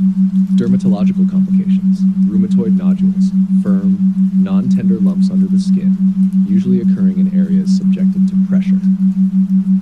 Vasculitis, rheumatoid vasculitis, inflammation of the blood vessels that can affect any organ, leading to a range of symptoms depending on the organs involved. Increased risk of infection, due to both the disease itself and the immunosuppressive effect of treatments such as corticosteroids and biologic agents, patients with RA have an increased susceptibility to infections. Managing these complications involves a multidisciplinary approach, addressing the inflammatory process of RA while monitoring and managing side effects of medications and the impact of the disease on various body systems. Early and aggressive treatment of RA to maintain disease remission is crucial in preventing or minimizing these complications.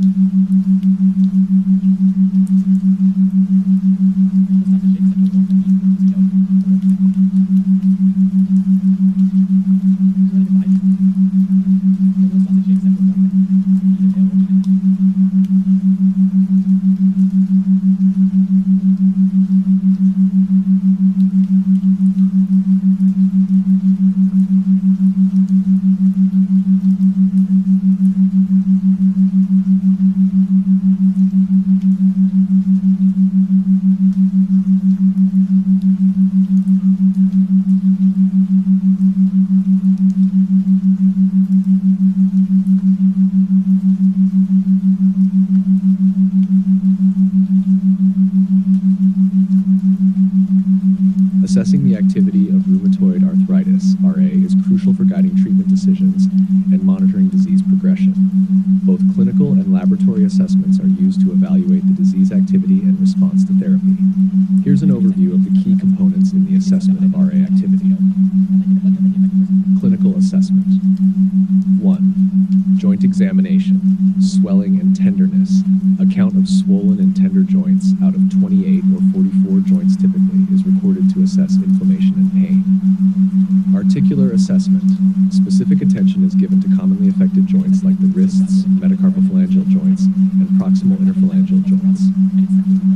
2. Patient-reported outcomes. Pain scale.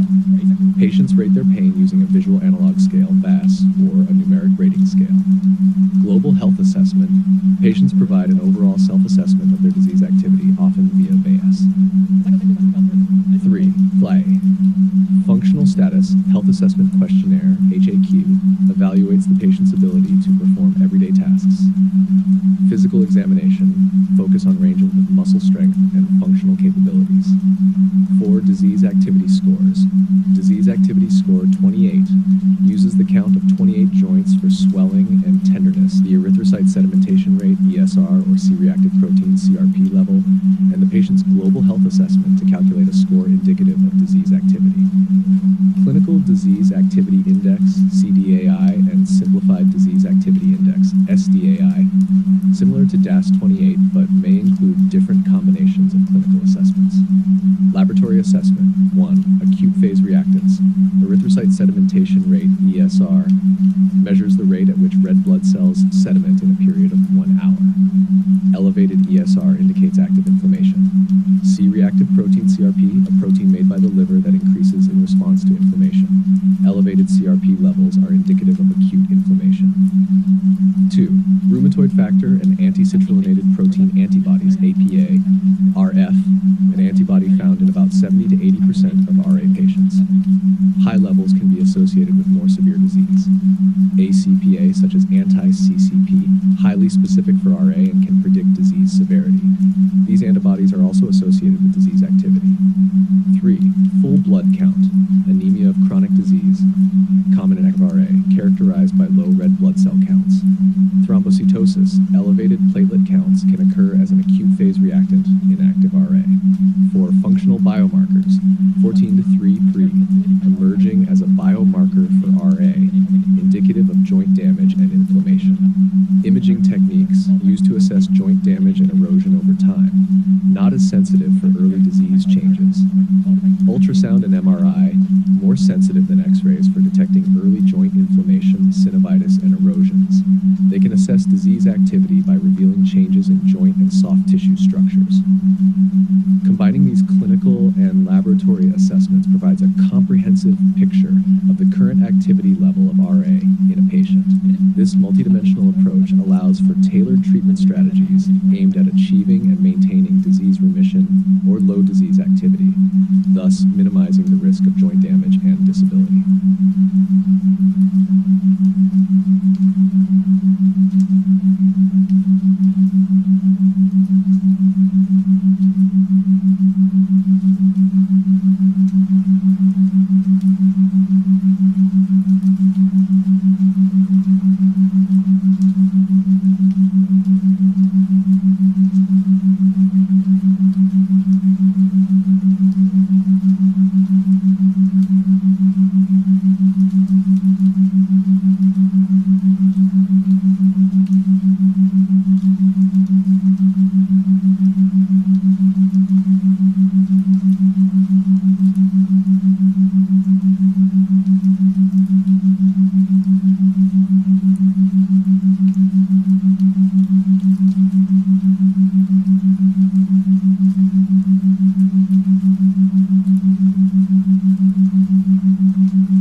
Rheumatoid arthritis, RA, and systemic lupus erythematosus, SLE, are both autoimmune diseases with overlapping features, but they have distinct clinical presentations, laboratory findings, and management strategies.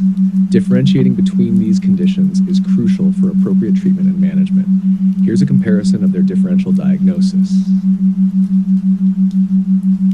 Rheumatoid arthritis, RA, Predominantly affects the joints with symmetrical polyarthritis.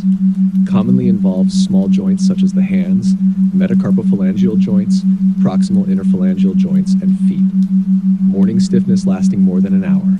Leads to joint deformities if untreated, such as swan neck deformity, boutonniere deformity, and ulnar deviation. Systemic lupus erythematosus, SLE, a multi-system disease, can affect joints, skin, kidneys, blood cells, nervous system, and more. Arthritis is less deforming and usually non-erosive compared to RA. Malar rash, butterfly rash, discoid rashes, photosensitivity, and oral ulcers are characteristic skin manifestations. Renal involvement, lupus nephritis, and neurological involvement are common and can be severe.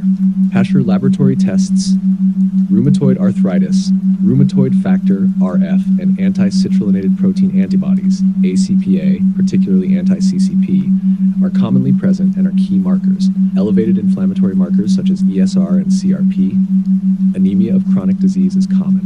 Systemic lupus erythematosus, anti-nuclear antibodies, ANA, are positive in nearly all patients. Anti-dsDNA and anti-Smith, anti-SM antibodies are highly specific for SLE. Complement levels C3, C4 often decrease during active disease. Presence of other autoantibodies like anti-Rho, anti-LA, and anti-phospholipid antibodies. Imaging, rheumatoid arthritis, X-rays show joint space narrowing, erosions, and osteopenia. Ultrasound and MRI can detect early synovitis and bone erosions. Systemic lupus erythematosus. Imaging is more used to assess organ involvement such as in the kidneys, renal ultrasound, heart echocardiography for pericarditis, and lungs, chest X-ray or CT for pleuritis or pneumonitis. Clinical presentation. Rheumatoid arthritis typically presents with pain and swelling in multiple joints, progressively leading to joint damage. Systemic lupus erythematosus presents with a wider array of systemic symptoms, which might include fever, weight loss, fatigue, and involvement of multiple organ systems, showing a more episodic nature with flares and remissions. Differential diagnosis. The differential diagnosis for these conditions should also consider other diseases that can mimic these presentations, such as psoriatic arthritis can cause joint damage and skin symptoms. Osteoarthritis typically affects larger joints and is non-symmetrical without systemic symptoms. Other connective tissue diseases like Sjogren's syndrome, scleroderma, and polymyositis. Correctly differentiating between RA and SLE involves a combination of detailed patient history, thorough physical examination, targeted laboratory tests, and appropriate imaging studies. Collaboration with rheumatologists is often essential in ambiguous cases to ensure accurate diagnosis and optimal management.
Certain infections are particularly significant due to their potential to mimic rheumatic diseases, trigger autoimmune responses, or complicate the clinical picture due to immunosuppression from disease or therapy. Here are key infections that are relevant in the field of rheumatology. Viral infections. 1. Human parvovirus B19 often causes a transient arthritis that can mimic rheumatoid arthritis. The infection typically presents with a slapped cheek rash in children and may may lead to aplastic crises in patients with hemolytic disorders. 2. Hepatitis B and C. Both viruses can induce vasculitis and other autoimmune phenomena. Hepatitis C is particularly associated with cryoglobulinemia, which can cause vasculitis affecting the skin, kidneys, and other organs. Epstein-Barr virus, EBV, has been implicated in the etiology of several autoimmune diseases, including systemic lupus erythematosus, SLE, and rheumatoid arthritis, RA. EBV can cause a reactive arthritis and is linked to the development of Sjogren's syndrome as well. 4. HIV can induce a variety of musculoskeletal symptoms, including arthritis, spondyloarthritis, and vasculitis. It also complicates the clinical course by predisposing patients to opportunistic infections and complicating the management with immunomodulatory therapies. Bacterial infections. 1. Streptococcus spp/post-streptococcal reactive arthritis, PSRA, can occur after an infection with group A streptococcus, typically presenting after a throat infection. It differs from rheumatic fever as it does not fulfill the Jones criteria and is generally less responsive to aspirin. 2. Borrelia burgdorferi, Lyme disease. Lyme arthritis is a late manifestation of Lyme disease, characterized by intermittent or chronic arthritis, particularly affecting the knees. Diagnosis is based on clinical signs and serological testing. 3. Mycobacterium tuberculosis. In rheumatology, TB is a concern mainly due to reactivation in patients being treated with biologic agents, especially TNF inhibitors. Tuberculosis can also cause Ponce's disease, a reactive arthritis, and can mimic RA or ankylosing spondylitis. 4. Staphylococcus aureus, a common cause of septic arthritis, particularly in patients with RA who are on immunosuppressive therapy. It typically affects large joints and requires prompt treatment to prevent joint destruction. Fungal infections. 1. Histoplasmosis, coccidioidomycosis, and blastomycosis. These fungal infections can cause systemic illness with musculoskeletal symptoms and are significant mainly because they can mimic systemic rheumatic diseases and because they may be reactivated or become severe in patients on immunosuppressive therapy. Diagnosis and management. Diagnosis. Accurate diagnosis of these infections involves serological tests, cultures, polymerase chain reaction, PCR tests, and sometimes biopsy of affected tissues. Management. Infection management in rheumatology is crucial, especially considering the immunosuppressive effects of many rheumatic disease therapies. It typically involves antimicrobial therapy and may require adjustments to immunosuppressive regimens. Preventive care, including vaccination and screening for latent infections, such as tuberculosis before starting biologic therapy, is crucial in rheumatology to reduce the risk of serious infections. Monitoring for early signs of infection is also essential, especially in patients who are immunocompromised due to either their disease or the drugs used to treat it.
The treatment of rheumatic disorders often involves a range of medications aimed at reducing inflammation, controlling symptoms, and preventing or slowing disease progression.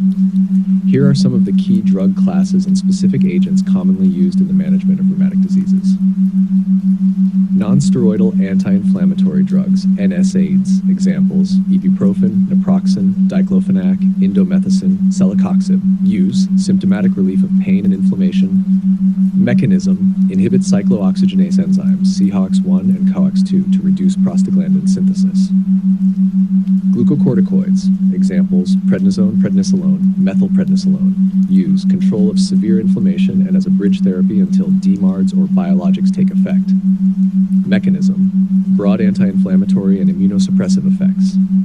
Conventional disease-modifying anti-rheumatic drugs, DMARDs. Methotrexate, often considered the first-line treatment for RA and is also used in many other rheumatic conditions.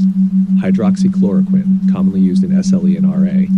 Sulfasalazine, used for RA and seronegative spondyloarthropathies. Leflunomide, another option for RA. Mechanism. These drugs suppress the immune system and prevent disease progression, but their exact mechanisms can vary. Biologic DMARDs, TNF inhibitors, infliximab, etanercept, adalimumab, certolizumab, golimumab, IL-6 receptor antagonists, tocilizumab, seralumab, B-cell depletion therapy, rituximab, T-cell co-stimulation modulator, abatacept, JAK inhibitors, tofacitinib, baricitinib, upadacitinib. Use, used in moderate to severe cases, particularly when conventional DMARDs are ineffective. Mechanism, target specific components of the immune system to prevent inflammatory processes. Immunosuppressants, cyclophosphamide, used in severe cases of vasculitis or lupus nephritis.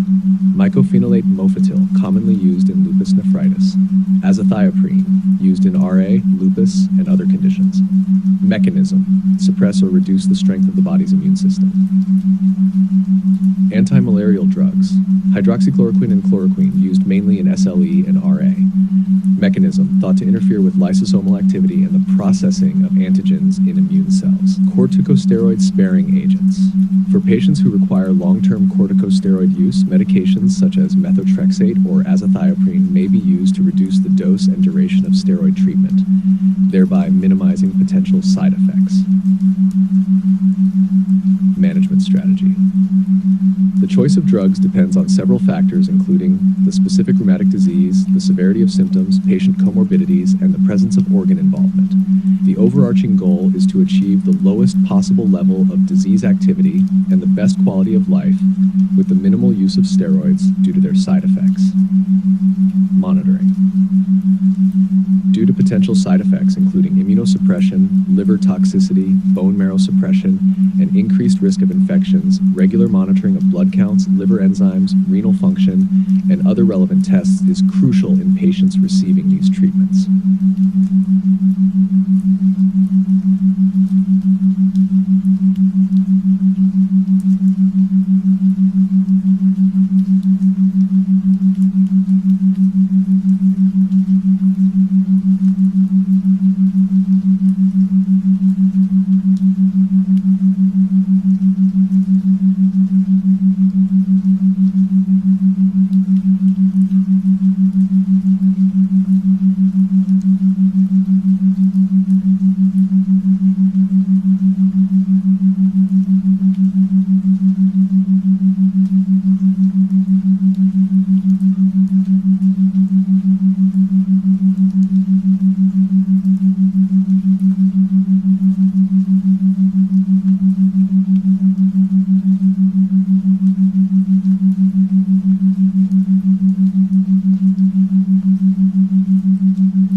Rheumatology, the toxicity of drugs used for treatment is an important consideration due to the potential side effects associated with long-term use.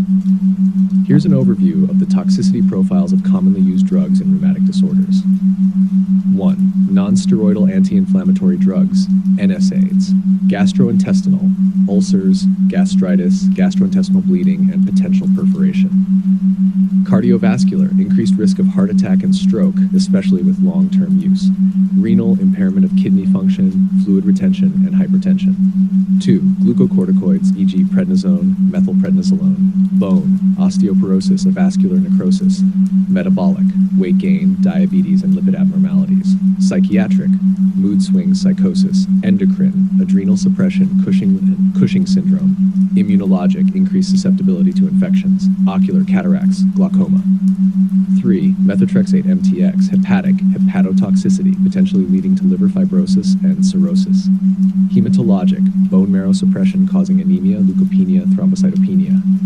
Pulmonary, pneumonitis and pulmonary fibrosis. Gastrointestinal, nausea, mucositis, and diarrhea. Others, teratogenic effects, hence contraindicated in pregnancy. Heschner 4. Hydroxychloroquine, ocular, irreversible retinopathy, especially with long-term use or high dosages. Gastrointestinal, nausea, stomach cramps, diarrhea. Dermatologic, skin pigmentation changes. Neuromuscular, myopathy and neuropathy. 5. Leflunomide, hepatic, severe liver injury. Hematologic, bone marrow suppression. Respiratory, rare cases of interstitial lung disease. Others, teratogenic potential, diarrhea, hair loss, rash. 6. Sulfasalazine, gastrointestinal, nausea, vomiting, diarrhea. Hematologic, hemolytic anemia, granulocytosis. Dermatologic, rash, Stevens-Johnson syndrome. Others, hepatotoxicity, reversible male infertility. 7. TNF inhibitors, e.g. infliximab, adalimumab, etanercept. Infectious, increased risk of bacterial, fungal, and viral infections, including tuberculosis and hepatitis B reactivation. Neoplastic, potentially increased risk of lymphoma and other cancers. Dermatologic, injection site reactions, new onset or exacerbation of psoriasis. Neurologic, demyelinating diseases such as multiple sclerosis. Cardiac, worsening of heart failure. 8. Rituximab, infusion reactions, fever, chills, pruritus, and anaphylaxis. Hematologic, cytopenias, especially neutropenia. Infectious, severe bacterial, viral, and fungal infections. Cardiac, arrhythmias, angina. 9. Cyclophosphamide, bladder toxicity leading to hemorrhagic cystitis and bladder cancer. Bone marrow, myelosuppression. Reproductive, gonadal suppression, infertility. Carcinogenic, increased risk of secondary malignancies. Others, hair loss, nausea, vomiting. 10. Mycophenolate mofetil, gastrointestinal, diarrhea, abdominal pain. Hematologic, leukopenia, anemia. Infectious, increased risk of opportunistic infections. Others, potential teratogenic effects. Regular monitoring and appropriate dose adjustments based on individual risk factors and side effects are crucial to minimizing these potential toxicities. Patients on long-term rheumatological therapies often require periodic blood tests, imaging, and other diagnostic tools to ensure safe treatment continuation.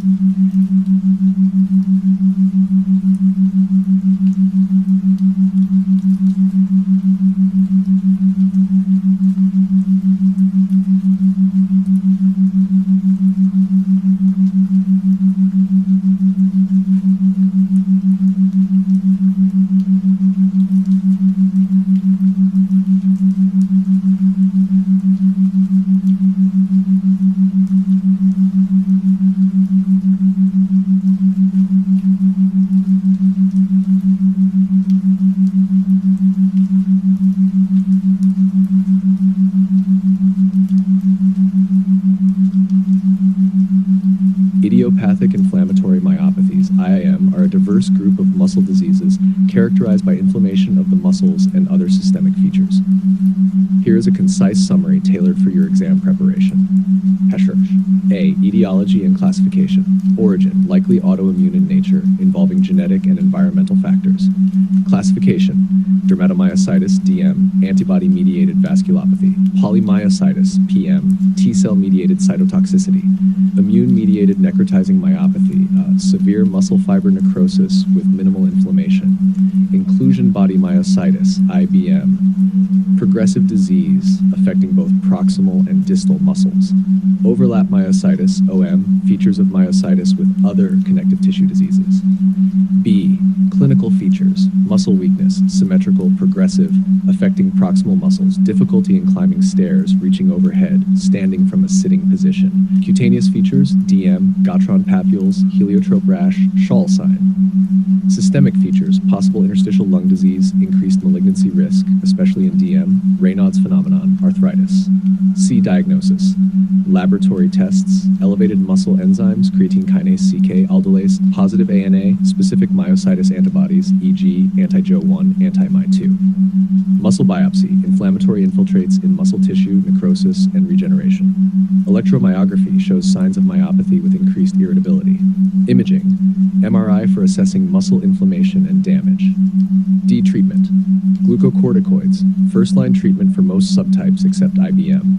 Steroid-sparing agents, methotrexate, azathioprine.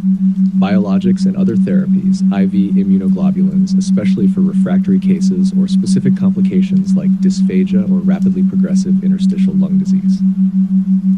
E. High-yield mnemonics and tips. Helps remember the functional impairments in IIM, handling objects arising from chairs, climbing stairs. CARS for DM complications. Answer, arthritis, Raynaud's phenomenon, skin rash. MITE for treatment, immunoglobulins, G-glucocorticoids, hydroxychloroquine, less common, treatment supportive. These points cover the critical aspects of idiopathic inflammatory myopathies for a thorough understanding and quick recall during your internal medicine exams.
Polymyositis, PM, is an inflammatory myopathy primarily characterized by proximal muscle weakness. Understanding its clinical and laboratory aspects is crucial for diagnosis and management. A. Clinical presentation. Muscle weakness. Symmetrical, predominantly affecting the proximal muscles of the limbs, leading to difficulties with activities such as climbing stairs, getting up from a chair, and lifting objects. Muscle pain and tenderness can occur, but less common compared to weakness. Systemic symptoms, fatigue, low-grade fever, and malaise. Extramuscular involvement, interstitial lung disease, presents as a restrictive lung pattern with dyspnea and cough. Dysphagia, due to involvement of the pharyngeal muscles, leading to weight loss and aspiration risk. Cardiac involvement may manifest as myocarditis, conduction abnormalities, or congestive heart failure. Arthralgia or arthritis, joint pain or swelling, usually non-erosive and non-deforming. B. Laboratory examination. Muscle enzymes. Creatine kinase CK, significantly elevated, often many times above the normal upper limit. Aldolase, also typically elevated in active disease. Lactate dehydrogenase LDH and aspartate aminotransferase AST may be elevated due to muscle damage. Inflammatory markers, erythrocyte sedimentation rate ESR and C-reactive protein CRP may be mildly elevated. Autoantibodies, anti-nuclear antibodies, ANA, positive in a minority of patients, providing a clue to an autoimmune etiology. Myositis-specific antibodies, MSAs, such as anti-JO1, less commonly found in PM compared to other types of myositis, but can suggest an overlap with other connective tissue diseases if present. Electromyography, EMG, shows features of an irritable myopathy characterized by increased insertional activity, spontaneous potentials, and fibrillation potentials. Polyphasic motor unit potentials with a short duration and high frequency. D. Muscle biopsy, gold standard for diagnosis, shows evidence of inflammation predominantly affecting the muscle fibers. Histological findings, inflammatory infiltrates, primarily CD8 plus T lymphocytes invading or surrounding muscle fibers, muscle fiber necrosis and regeneration, indicative of ongoing muscle damage and repair. Increased expression of MHC class I antigens on the surface of muscle fibers, which is abnormal and indicative of an autoimmune process. E-imaging, magnetic resonance imaging, MRI, can be used to assess the extent and distribution of muscle inflammation and edema, guiding biopsy sites and evaluating treatment response. F. High yield points for exams. Remember the pattern of muscle involvement, proximal distal, and the potential for systemic complications. Elevated CK is a hallmark of polymyositis and should prompt consideration of this diagnosis in the appropriate clinical context. EMG and muscle biopsy are critical for confirming the diagnosis and distinguishing PM from other muscle disorders.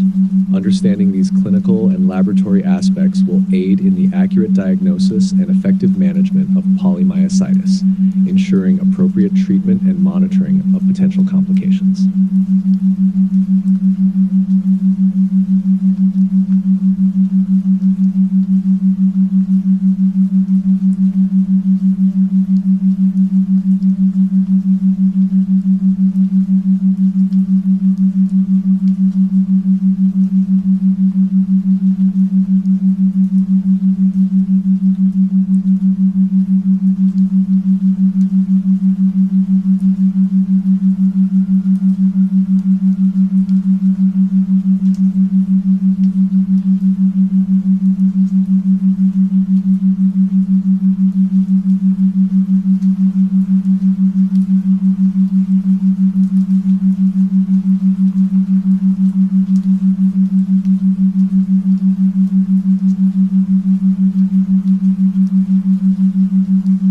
Polymyalgia rheumatica, PMR, comprehensive overview for medical exam preparation.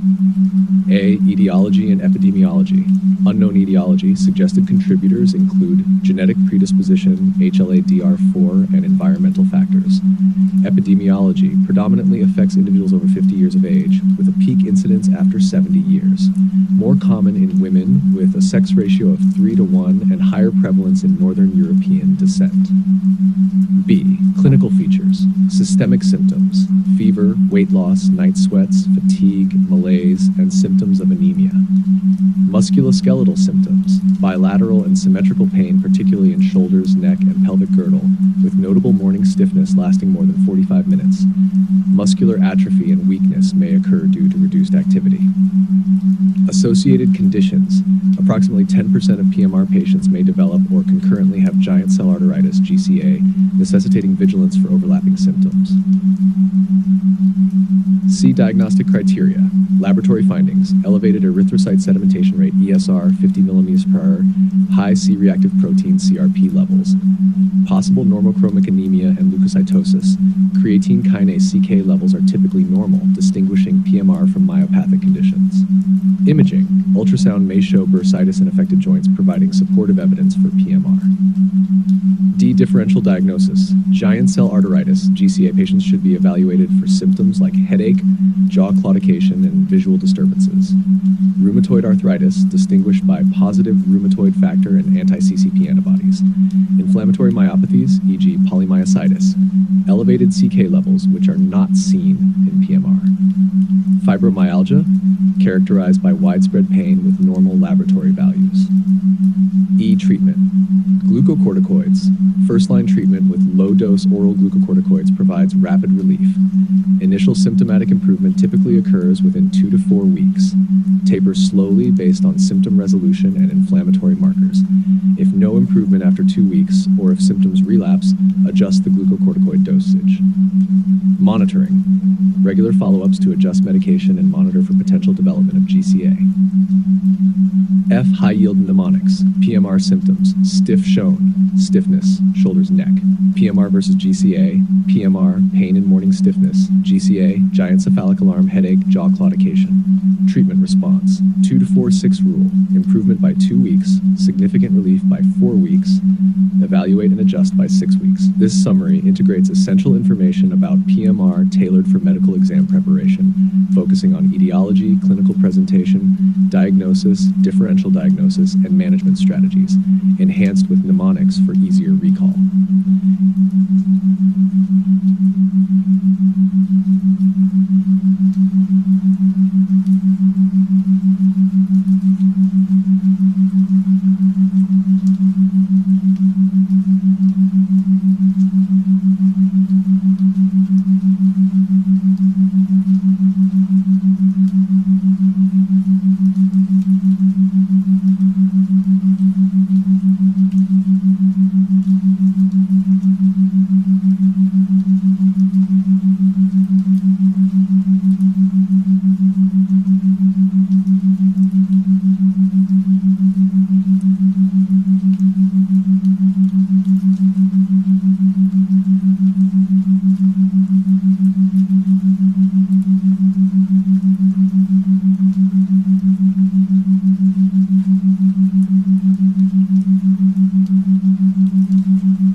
Polymyalgia rheumatica, PMR, detailed guide for medical exam preparation.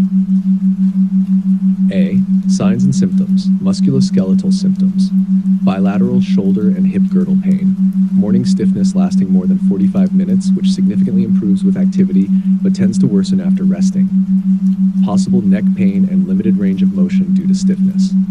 Systemic symptoms, low-grade fever, profound fatigue, and general malaise. Weight loss and anorexia. Depressed mood, often due to chronic pain and disability. B. Diagnosis, laboratory tests, erythrocyte sedimentation rate, ESR, significantly elevated 50 millimeters per hour, which is a hallmark for diagnosis. C. Reactive protein, CRP, also markedly elevated and correlates with the severity of inflammation. Complete blood counts, CBC, may show mild normocytic, normochromic anemia, and occasionally mild leukocytosis. Creatine kinase CK, normal levels, helping to differentiate from muscular diseases. Imaging. Ultrasound of shoulders and hips may show subacromial subdeltoid bursitis, trochanteric bursitis, or ischial bursitis, supporting the diagnosis. Diagnostic criteria. Diagnosis is primarily clinical, supported by laboratory evidence of inflammation. Imaging helps to rule out other causes of joint pain. No definitive criteria, but typically diagnosed based on age 50 years, new onset of bilateral shoulder pain, and high ESR CRP. C. Treatment. Glucocorticoids. First-line treatment with low-dose oral glucocorticoids, prednisone or prednisolone, starting at doses of 12.5 to 25 milligrams daily. Symptomatic relief is often rapid within days to weeks. Tapering schedule should be slow and guided by symptom control and ESR CRP levels to prevent relapse. Monitoring. Regular monitoring for side effects of steroids, including glucose intolerance, hypertension, and osteoporosis. Evaluate for the possible emergence of giant cell arteritis, GCA, especially if new symptoms like headache, jaw claudication, or visual symptoms develop. Additional treatments. Non-steroidal anti-inflammatory drugs and NSAIDs can be used for additional symptom control but are generally less effective than steroids. Physical therapy to maintain joint mobility and muscle strength. D. Monitoring and long-term management. Follow-up assessments. Regular follow-ups to monitor blood markers and symptom progression. Adjust glucocorticoid dosage based on clinical response and laboratory values. Long-term considerations.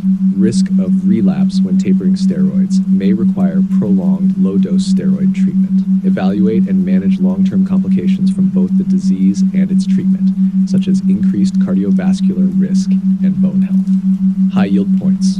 PMR is an inflammatory condition primarily affecting older adults, characterized by shoulder and hip pain, stiffness, and systemic symptoms. Diagnosis is supported by elevated ESR and CRP with normal CK. Effective management typically involves low-dose glucocorticoids with rapid clinical improvement being a diagnostic confirmation. This comprehensive guide covers the critical aspects of PMR from symptoms to treatment, structured to aid in clinical decision-making and exam preparation.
Diseases typically presenting with monoarthritis. Comprehensive overview for medical professionals. A. Infectious causes. Septic arthritis typically presents with a sudden onset of severe joint pain, swelling, and redness, often accompanied by fever. Commonly affects large joints such as the knee or hip, caused by bacterial invasion directly into the joint space, often Staphylococcus aureus. Gonococcal arthritis, caused by Neisseria gonorrhoeae, presents as either a purulent arthritis or as a dermatitis arthralgia syndrome characterized by skin lesions, tenosynovitis, and migratory polyarthralgia, occasionally progressing to monoarthritis. B. Crystal-induced arthropathies. Gout, acute onset of monoarthritis, typically affecting the first metatarsophalangeal joint, big toe, known as podagra, characterized by excruciating pain, swelling, and erythema. Diagnosis confirmed by identification of monosodium urate crystals in synovial fluid. Pseudogout, calcium pyrophosphate deposition disease, CPPD. Acute monoarthritis similar to gout but caused by calcium pyrophosphate crystals. Commonly affects the knee, wrist, or shoulder. Diagnosis is supported by the presence of rhomboid-shaped, positively birefringent crystals in synovial fluid. C. Trauma-related. Traumatic arthritis. Direct trauma to a joint can cause pain, swelling, and dysfunction, presenting as monoarthritis. Diagnosis based on history of injury and clinical examination supported by imaging. D. Autoimmune disorders.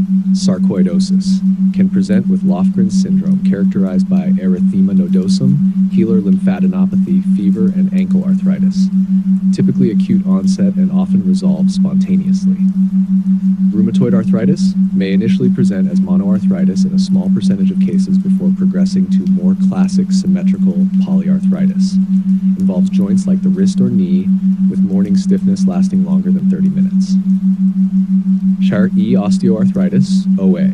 Erosive osteoarthritis may present with sudden symptoms in one joint, particularly in the distal interphalangeal B joints, characterized by severe pain and sometimes swelling, mimicking inflammatory arthritis. F. Miscellaneous, Lyme disease, caused by Borrelia burgdorferi transmitted by tick bites. May present as Lyme arthritis, typically affecting the knee.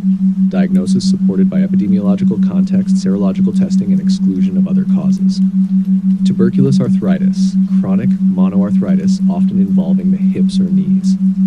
gradual onset with progressive joint destruction. Diagnosis involves synovial biopsy and culture. High yield points. Monoarthritis requires careful evaluation to distinguish between infectious, crystal-induced, traumatic, and autoimmune causes. Key initial investigations include joint aspiration, synovial fluid analysis, and imaging studies. Septic arthritis and gout are emergencies requiring immediate treatment to prevent joint destruction. This summary provides a structured approach to understanding diseases that typically present with monoarthritis, aiding in differential diagnosis and management strategies for medical exam preparation and clinical practice.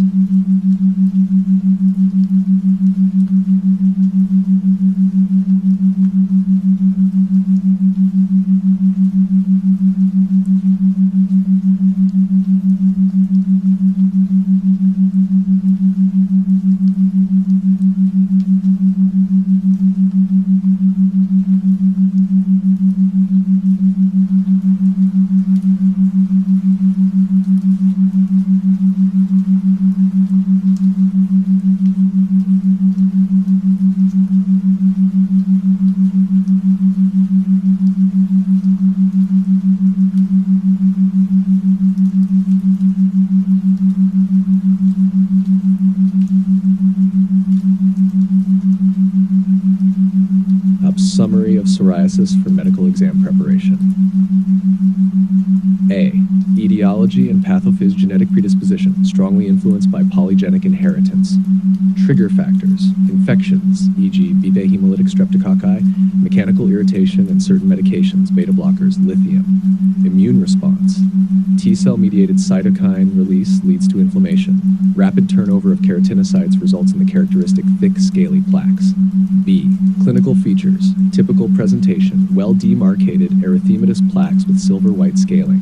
Common sites, scalp, elbows, knees, and presacral area. Special signs, Auspitz sign, pinpoint bleeding when scales are scraped. Koebner phenomenon, new lesions at sites of skin trauma. Nail changes, pitting, onycholysis, and the oil drop sign. Psoriatic arthritis, affects up to 30% of patients with psoriasis, can cause significant joint damage and disability. C. Diagnosis, primarily clinical, based on appearance and distribution of lesions. Biopsy, reserved for atypical cases to confirm diagnosis.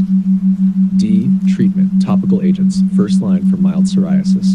Corticosteroids, vitamin D analogs, calcipotriene, and retinoids. Systemic therapy required for moderate to severe cases.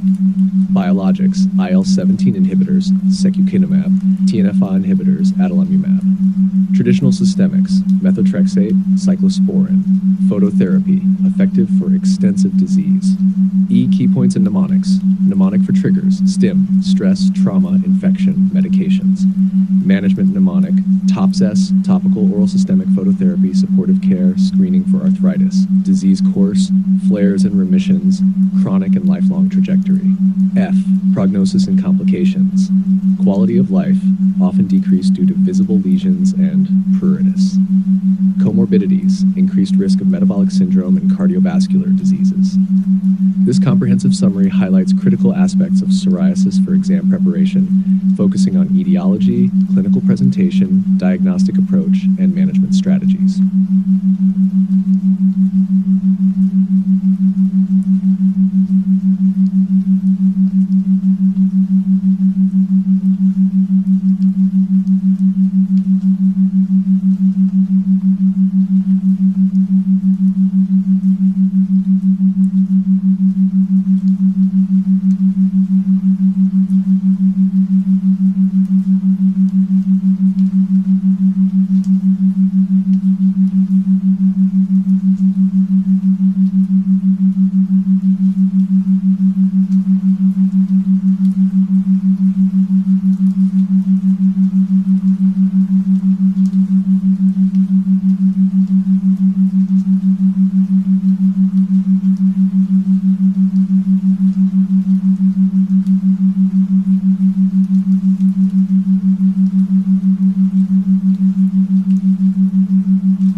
psoriatic arthritis, PSA, is a type of inflammatory arthritis associated with the skin condition psoriasis. It can affect various joints and exhibits diverse patterns of joint involvement. Here are the predominantly affected joints and typical patterns seen in PSA. 1. Distal interphalangeal joints, DIP. Unlike most other forms of inflammatory arthritis, PSA frequently involves the distal joints of the fingers and toes. This involvement is quite distinctive and can help differentiate PSA from other types of arthritis, such as rheumatoid arthritis. 2. Proximal interphalangeal joints, PIPE, and metacarpophalangeal joints, MCP. PSA can also affect these joints in the hands and feet, leading to swelling and pain. 3. Axial skeleton. PSA can involve the spine and sacroiliac joints, leading to conditions such as sacroiliitis and spondylitis, which are characteristic of axial involvement. This can result in back pain and stiffness, particularly affecting the lower spine. Number 4. Entheses, sites where tendons or ligaments insert into the bones. Enthesitis, inflammation of the entheses, is common in SA. Typical sites include the Achilles tendon and the plantar fascia. 5. Large joints. PSA can affect large joints asymmetrically, such as the knees, hips, and elbows, often with less symmetry compared to rheumatoid arthritis, contributing to a more varied clinical presentation. 6. Other areas. Dactylitis, or sausage digits, is a hallmark of SA and involves the fingers and toes. It is caused by inflammation of the whole digit, both joints and tendon sheaths. The diverse joint involvement in PSA can lead to varying degrees of pain, stiffness, and physical disability, emphasizing the importance of early diagnosis and appropriate management to prevent joint damage and maintain function.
Summary of IgA vasculitis, Hinoch-Schönlein purpura. Etiology, pathogenesis. IgA vasculitis is an immune complex-mediated small vessel vasculitis. It often follows an upper respiratory tract infection, especially with group A streptococcus. Other triggers include drugs and possibly a genetic predisposition. Risk factors. Mostly occurs in children, 90% under 10 years, with a male predominance. Clinical features: mnemonic papae, purpura, non-thrombocytopenic palpable purpura, primarily on lower extremities and buttocks. Arthritis, arthralgia, affects large joints such as knees and ankles. Abdominal pain can be severe, potentially leading to intussusception. Hematuria indicates renal involvement, which can vary from mild hematuria to nephritic syndrome. Diagnosis, clinical diagnosis, based on typical features: purpura, arthritis, abdominal pain, renal involvement. Laboratory tests, CBC-B to check renal function. Urine analysis for hematuria and proteinuria. ESR-CRP, elevated in active disease. Skin and kidney biopsy confirms diagnosis through IgA deposition if the presentation is atypical. Treatment, supportive care, hydration, pain management with NSAIDs or acetaminophen. Glucocorticoids used in severe cases like significant abdominal pain, nephritis, or other severe organ involvement. Follow-up, important for monitoring renal function due to the risk of chronic kidney disease.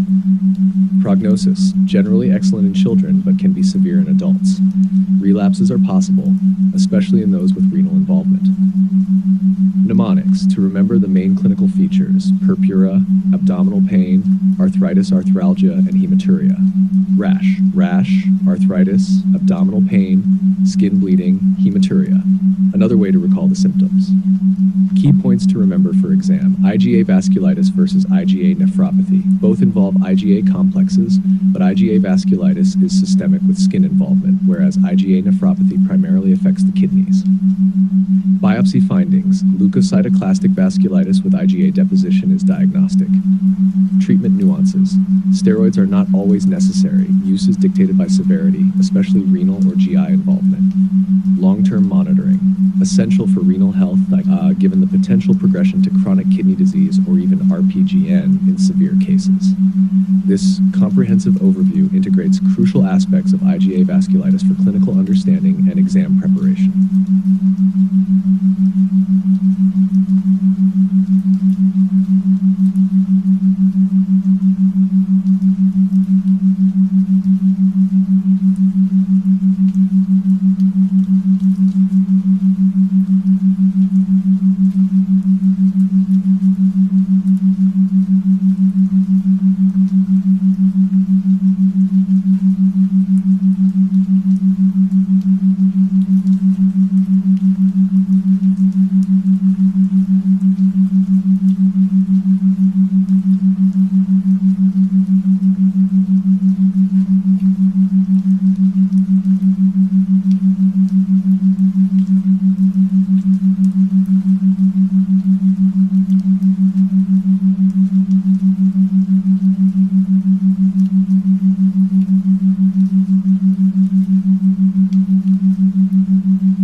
Vasculitis is a group of disorders characterized by inflammation of blood vessels, which can lead to significant morbidity.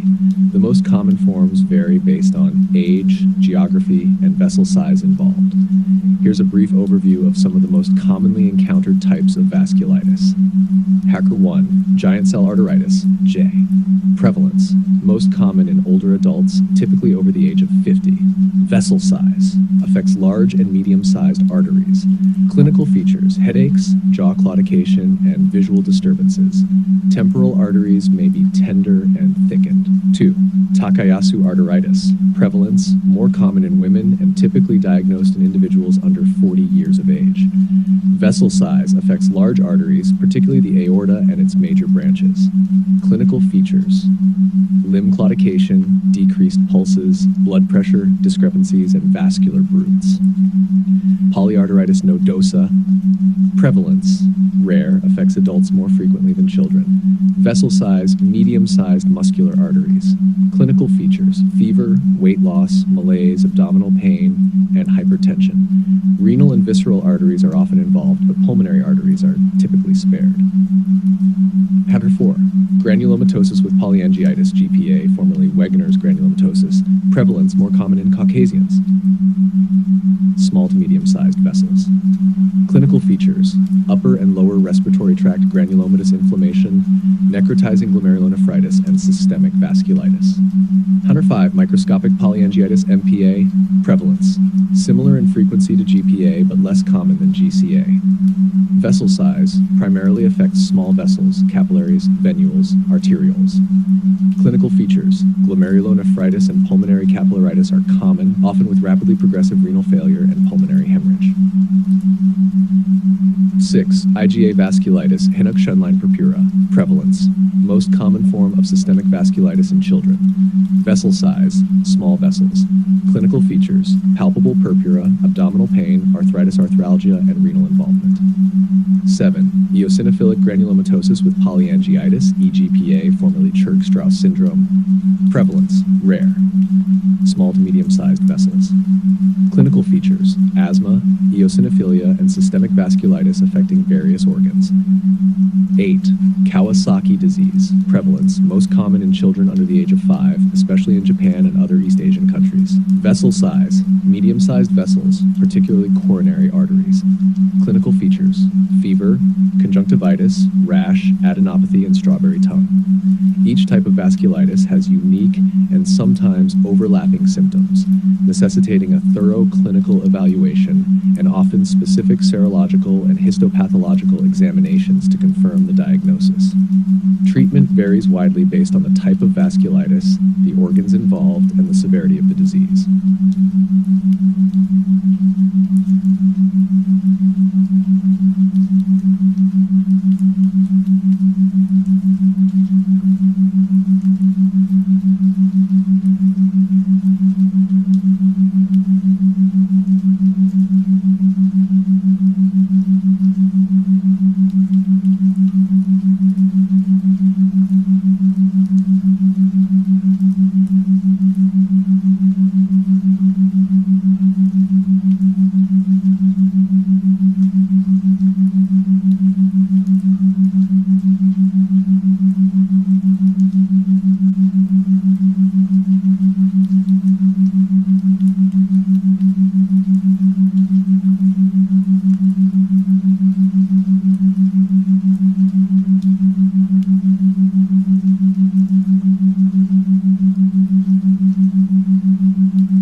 Seronegative spondyloarthropathies are a group of inflammatory arthritic diseases characterized by inflammation of the spine and large joints, with notable absence of rheumatoid factor, RF. These diseases include ankylosing spondylitis, reactive arthritis, psoriatic arthritis, and others associated with inflammatory bowel disease, IBD. Here's a focused summary suitable for your internal medicine exam preparation. Etiology and classification. Common features. Absence of RF and strong genetic link to HLA-B27. Types. Ankylosing spondylitis, most common type, primarily affects the spine and sacroiliac joints. Reactive arthritis follows an infection, typically affecting lower limbs and possibly the genitourinary system. Psoriatic arthritis associated with psoriasis involves skin and joints. IBD-associated spondyloarthritis occurs in patients with inflammatory bowel diseases like Crohn's disease and ulcerative colitis. Juvenile spondyloarthritis occurs in children and can involve joints and entheses. Clinical features. Age of onset. Generally between 20 to 40 years old, predominantly affects men. Joint symptoms. Slowly progressive pain in lower back and sacroiliac joints, asymmetrical oligoarthritis, morning stiffness that improves with activity. Extra-articular manifestations. Eye involvement, e.g. uveitis, skin lesions in psoriatic arthritis, and gastrointestinal symptoms in IBD-associated cases. Mnemonic for HLA-B27-related conditions. A-pair, ankylosing spondylitis, psoriasis, acute anterior uveitis, inflammatory bowel disease, reactive arthritis. Diagnosis. Clinical diagnosis based on symptoms, absence of RF, and HLA-B27 testing. Imaging. X-rays and MRI for detecting sacroiliitis and ankylosing spondylitis and changes in other affected joints. Treatment. SIDES, first-line treatment for reducing pain and inflammation. DMARDs, disease-modifying anti-rheumatic drugs, methotrexate or sulfasalazine, particularly for peripheral arthritis. Biologics, TNF inhibitors, e.g. infliximab, etanercept, and newer agents like IL-17 inhibitors are used especially when there is poor response to traditional treatments. Physical therapy, important for maintaining joint function and mobility. Monitoring and prognosis. Follow-up.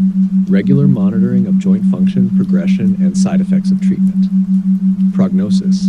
Generally good with treatment, though conditions like ankylosing spondylitis can lead to chronic pain and reduced mobility if not effectively managed. This summary should provide a comprehensive yet concise review of seronegative spondyloarthropathies tailored for your exam preparation.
Seronegative spondyloarthropathies encompass a group of inflammatory diseases that primarily affect the spine, sacroiliac joints, and in some cases, peripheral joints and extra-articular structures. Here's a detailed breakdown of symptoms typically associated with these conditions. General symptoms: pain and stiffness. Persistent pain and stiffness in the lower back, hips, and sacroiliac joints, which is usually worse in the morning or after periods of inactivity. Improvement with exercise. Unlike mechanical back pain, the discomfort in spondyloarthropathies generally improves with exercise, but not with rest. Fatigue, a common symptom due to chronic inflammation. Specific symptoms for each type. 1. Ankylosing spondylitis, AS. Spinal stiffness and pain begins in the sacroiliac joints and ascends to the lumbar and cervical regions of the spine. Enthesitis, inflammation at the sites where tendons or ligaments insert into the bone, particularly the Achilles tendon and the plantar fascia. Uveitis, acute eye inflammation causing pain and redness. 2. Psoriatic arthritis, SA, joint pain and swelling, affects both large and small joints, often asymmetrically, distinct for its involvement of the distal joints nearest the nails of fingers and toes. Skin and nail changes. Psoriasis lesions are scaly, erythematous patches that typically appear on the scalp, knees, elbows, and torso. Nail changes include pitting, onycholysis, and thickening. Dactylitis, swelling of an entire digit, giving it a sausage-like appearance. 3. Reactive arthritis, Reader's syndrome, characterized by arthritis, conjunctivitis, and urethritis, often following gastrointestinal or genitourinary infections. Skin rash and mouth sores, keratoderma blennorrhagica, pustular lesions on the palms and soles, and painless mouth sores. 4. Enteropathic arthritis, gastrointestinal symptoms, associated with inflammatory bowel diseases. Symptoms include diarrhea, abdominal pain, and weight loss. Peripheral arthritis, typically asymmetrical and affects the large joints. 5. Undifferentiated spondyloarthritis, mixed symptoms, features that do not conform fully to any of the other specific disorders, but still fall under the umbrella of spondyloarthropathies. Extra-articular features. Eye inflammation. Uveitis is common across many forms, causing redness, pain, and blurred vision. Cardiovascular risks, aortic inflammation, and increased risk of cardiovascular disease. Pulmonary issues. In advanced cases of AS, fibrosis of the upper lungs may occur. Hard diagnostic and monitoring considerations. The diagnosis typically involves clinical evaluation, imaging studies such as X-ray and MRI to identify sacroiliitis and spinal inflammation, and blood tests to check for inflammation markers like C-reactive protein, CRP, and erythrocyte sedimentation rate, ESR. HLA-B27 testing might also be conducted, although its presence is not diagnostic on its own. These symptoms and their management should be understood comprehensively, as they often require a multidisciplinary approach for optimal patient care.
Systemic sclerosis, SSC, also known as scleroderma, is a complex autoimmune disease characterized by extensive fibrosis, autoimmunity, and vascular abnormalities.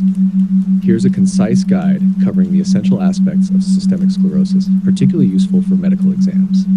Etiology and pathophysiology. Autoimmune origin. The disease likely involves an autoimmune reaction where the body's immune system attacks its own tissues.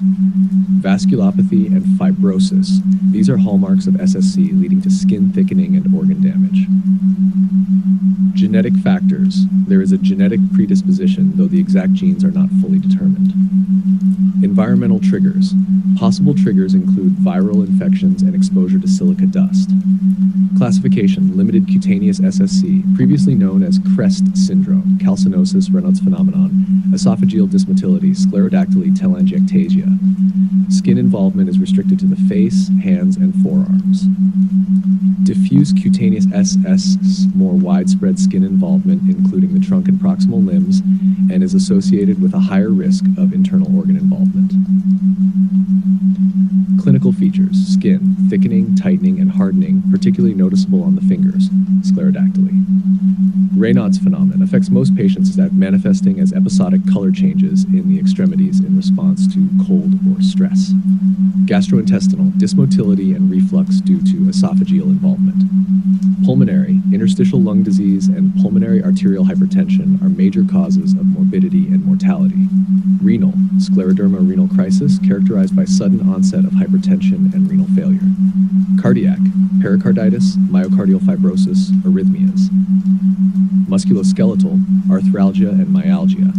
Diagnostics: autoantibodies, anti-centromere antibodies associated with limited cutaneous SSC, anti-SKIL70, anti-topoisomerase 1 antibodies linked to diffuse cutaneous SSC and a worse prognosis.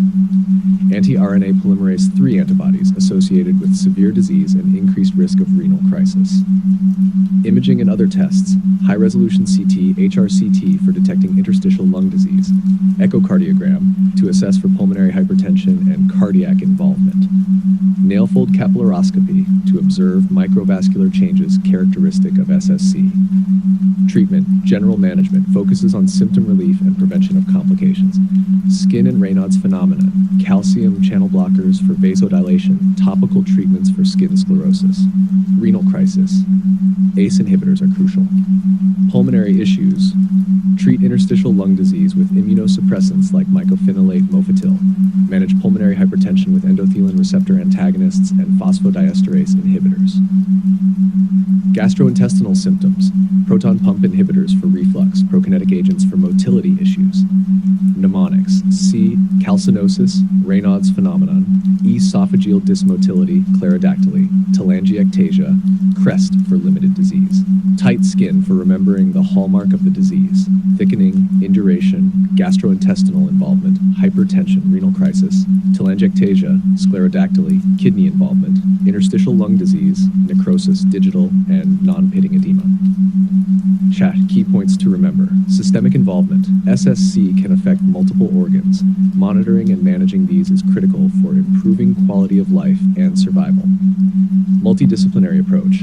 Involvement of rheumatologists, dermatologists, cardiologists, pulmonologists, and nephrologists is often necessary. This overview should provide a solid foundation for understanding the complexity and multi-system involvement of systemic sclerosis, essential for any internal medicine examination.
Mixed connective tissue disease, MCTD, Sharp syndrome, is a complex autoimmune disorder characterized by features of systemic sclerosis, SSC, systemic lupus erythematosus, SLE, and polymyositis.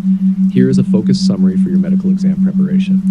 Definition: mixed connective tissue disease overlaps symptoms of SSC, SLE, and polymyositis. Epidemiology: age most commonly begins in the 4th decade of life. Prevalence: approximately 3.8 per 100,000. Gender: predominantly affects women. Etiology: unknown causes, likely involves genetic predisposition and environmental triggers similar to other autoimmune diseases. Clinical features: Raynaud's phenomenon present in about 90% of patients. Musculoskeletal symptoms: polyarthralgia and arthritis may have features resembling polymyositis. Skin changes: across sclerosis and synovitis. Gastrointestinal, gastroesophageal reflux disease, GERD. Other symptoms: less commonly aseptic meningitis, hepatomegaly, and splenomegaly. Diagnostic serological tests: anti-nuclear antibodies, ANAs, typically show a speckled pattern on immunofluorescence. Anti-U1-RNP antibodies, key diagnostic marker for MCTD. ANA patterns: diffuse and peripheral, associated with SLE. Nucleolar, associated with SSC. Treatment: corticosteroids, prednisolone used for managing flares. Immunosuppressants prevent progression to severe complications like pulmonary hypertension. Disease-modifying antirheumatic drugs, DMARDs, used for RA-like symptoms. Proton pump inhibitors manage GERD. Calcium channel blockers for Raynaud's phenomenon. Antimalarials modify disease activity in lupus-like features. Complications: pulmonary hypertension and interstitial lung disease, increased risk due to overlapping connective tissue disease features. Mnemonics for MCTD: Sharp syndrome, referencing the key overlapping features: S. scleroderma, H. high prevalence of ANAs, A. anti-U1-RNP, Raynaud's phenomenon, polymyositis. MCTD can be remembered as milder chronic to diverse diseases, highlighting its less severe initial course but potential progression to other connective tissue diseases. This comprehensive overview provides key points about MCTD, crucial for internal medicine exams, focusing on clinical features, diagnostics, and treatment options specific to MCTD.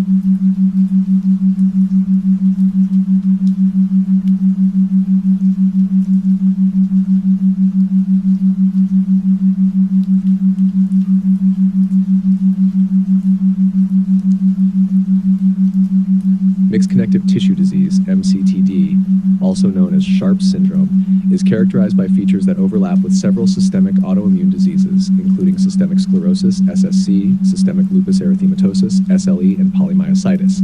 Here are the main clinical features commonly associated with MCTD. General symptoms: fatigue and malaise, often severe and can significantly impact daily functioning. Low-grade fever typically reflects underlying inflammation.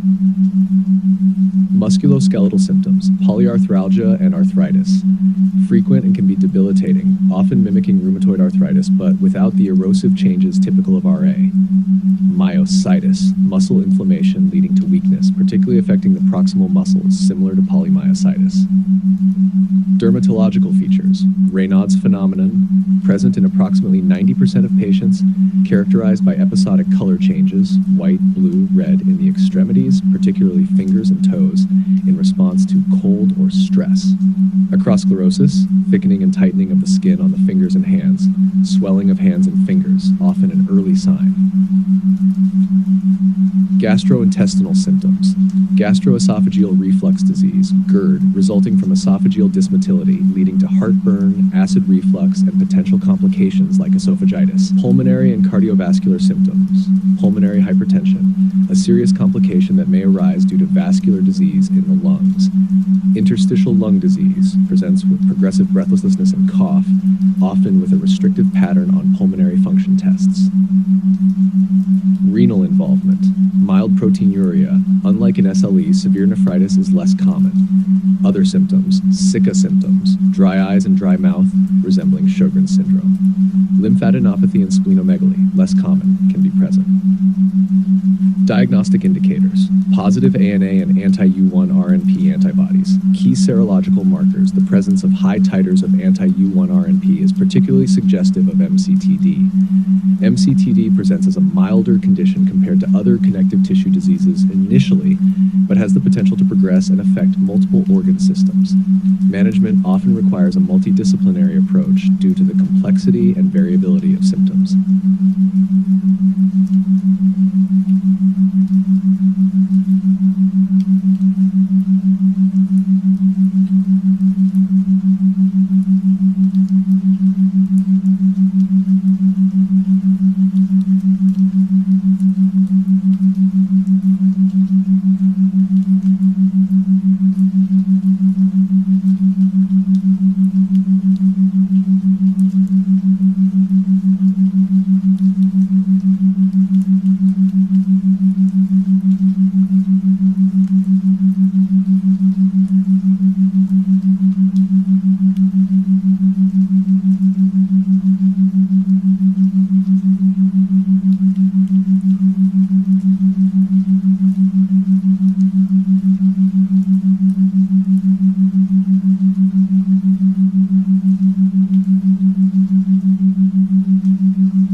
Osteoporosis is a common condition characterized by reduced bone mass and increased fracture risk.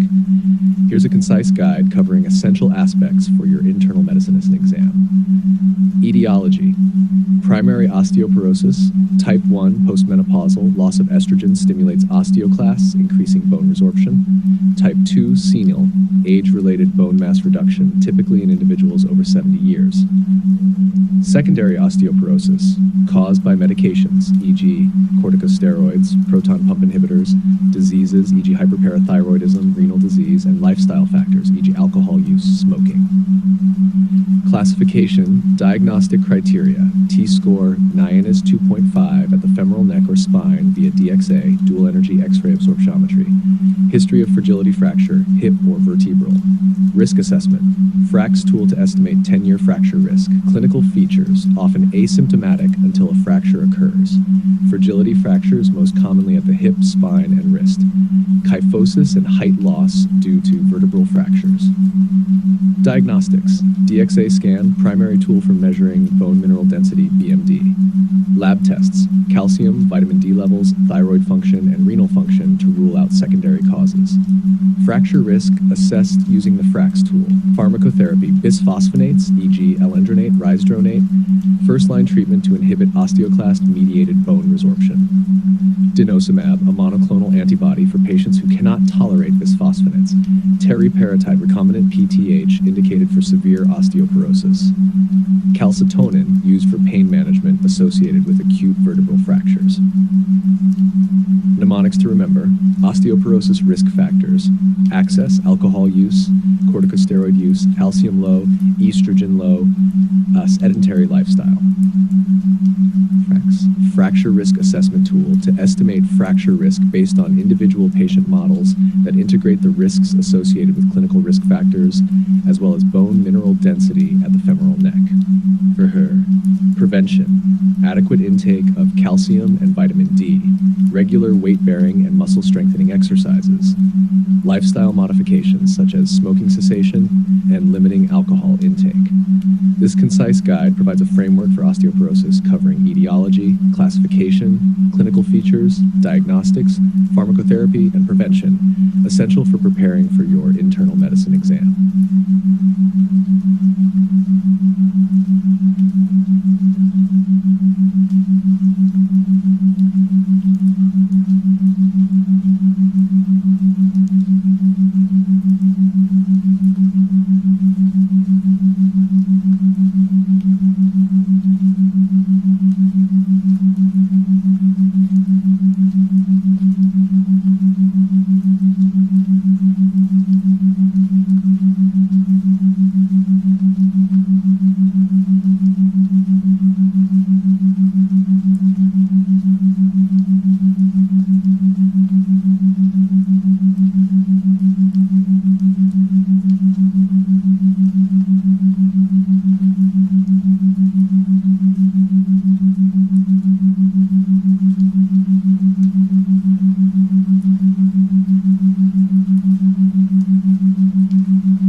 Postmenopausal osteoporosis is primarily influenced by the decrease in estrogen levels after menopause, which accelerates bone loss. Here are the key risk factors. 1. Age. The risk increases with age, particularly in women over the age of 50. 2. Gender. Women are at a higher risk than men, partly due to lower bone mass and the rapid hormonal changes that occur at menopause. 3. Menopause. Early menopause, before age 45, or any surgical removal of ovaries without hormone replacement therapy increases risk. 4. Family history. A family history of osteoporosis or fractures in close relatives can indicate a genetic predisposition. 5. Low body weight, small frame. Individuals with less body mass have less bone mass to draw from as they age. 6. Ethnicity. White and Asian women are at higher risk. However, Black and Hispanic women can still be significantly affected. 7. Lifestyle factors. Physical inactivity. Lack of exercise contributes to weaker bones. Diet. Low calcium and vitamin D intake impairs bone health. Smoking. Tobacco use contributes to weaker bones. Excessive alcohol. High alcohol intake can lead to bone loss and increased risk of falling. 8. Previous fracture. Having a history of fractures as an adult can indicate lower bone density. 9. Medications. Long-term use of certain medications, such as glucocorticoids and some anticonvulsants, can lead to loss of bone density. 10. Other medical conditions. Health issues like rheumatoid arthritis, eating disorders, gastrointestinal diseases that impair nutrient absorption, such as celiac disease, and endocrine disorders, such as hyperthyroidism or hyperparathyroidism, increase the risk. Understanding these risk factors helps in the early identification and management of osteoporosis, particularly among postmenopausal women.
Diagnosing and treating osteoporosis involves several steps, including assessment of bone mineral density, BMD, risk factor evaluation, and pharmacological management to reduce fracture risk.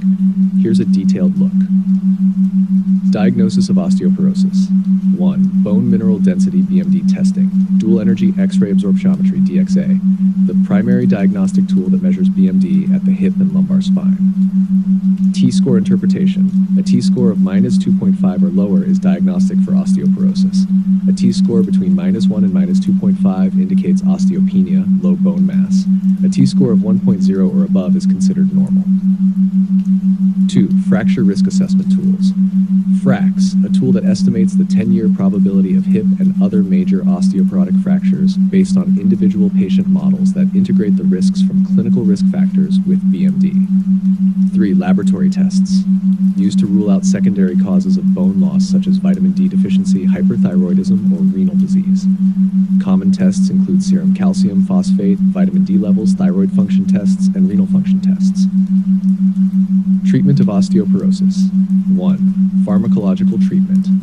Bisphosphonates, e.g. alendronate, risdronate, ibandronate, zoledronic acid, first-line treatments that decrease bone resorption.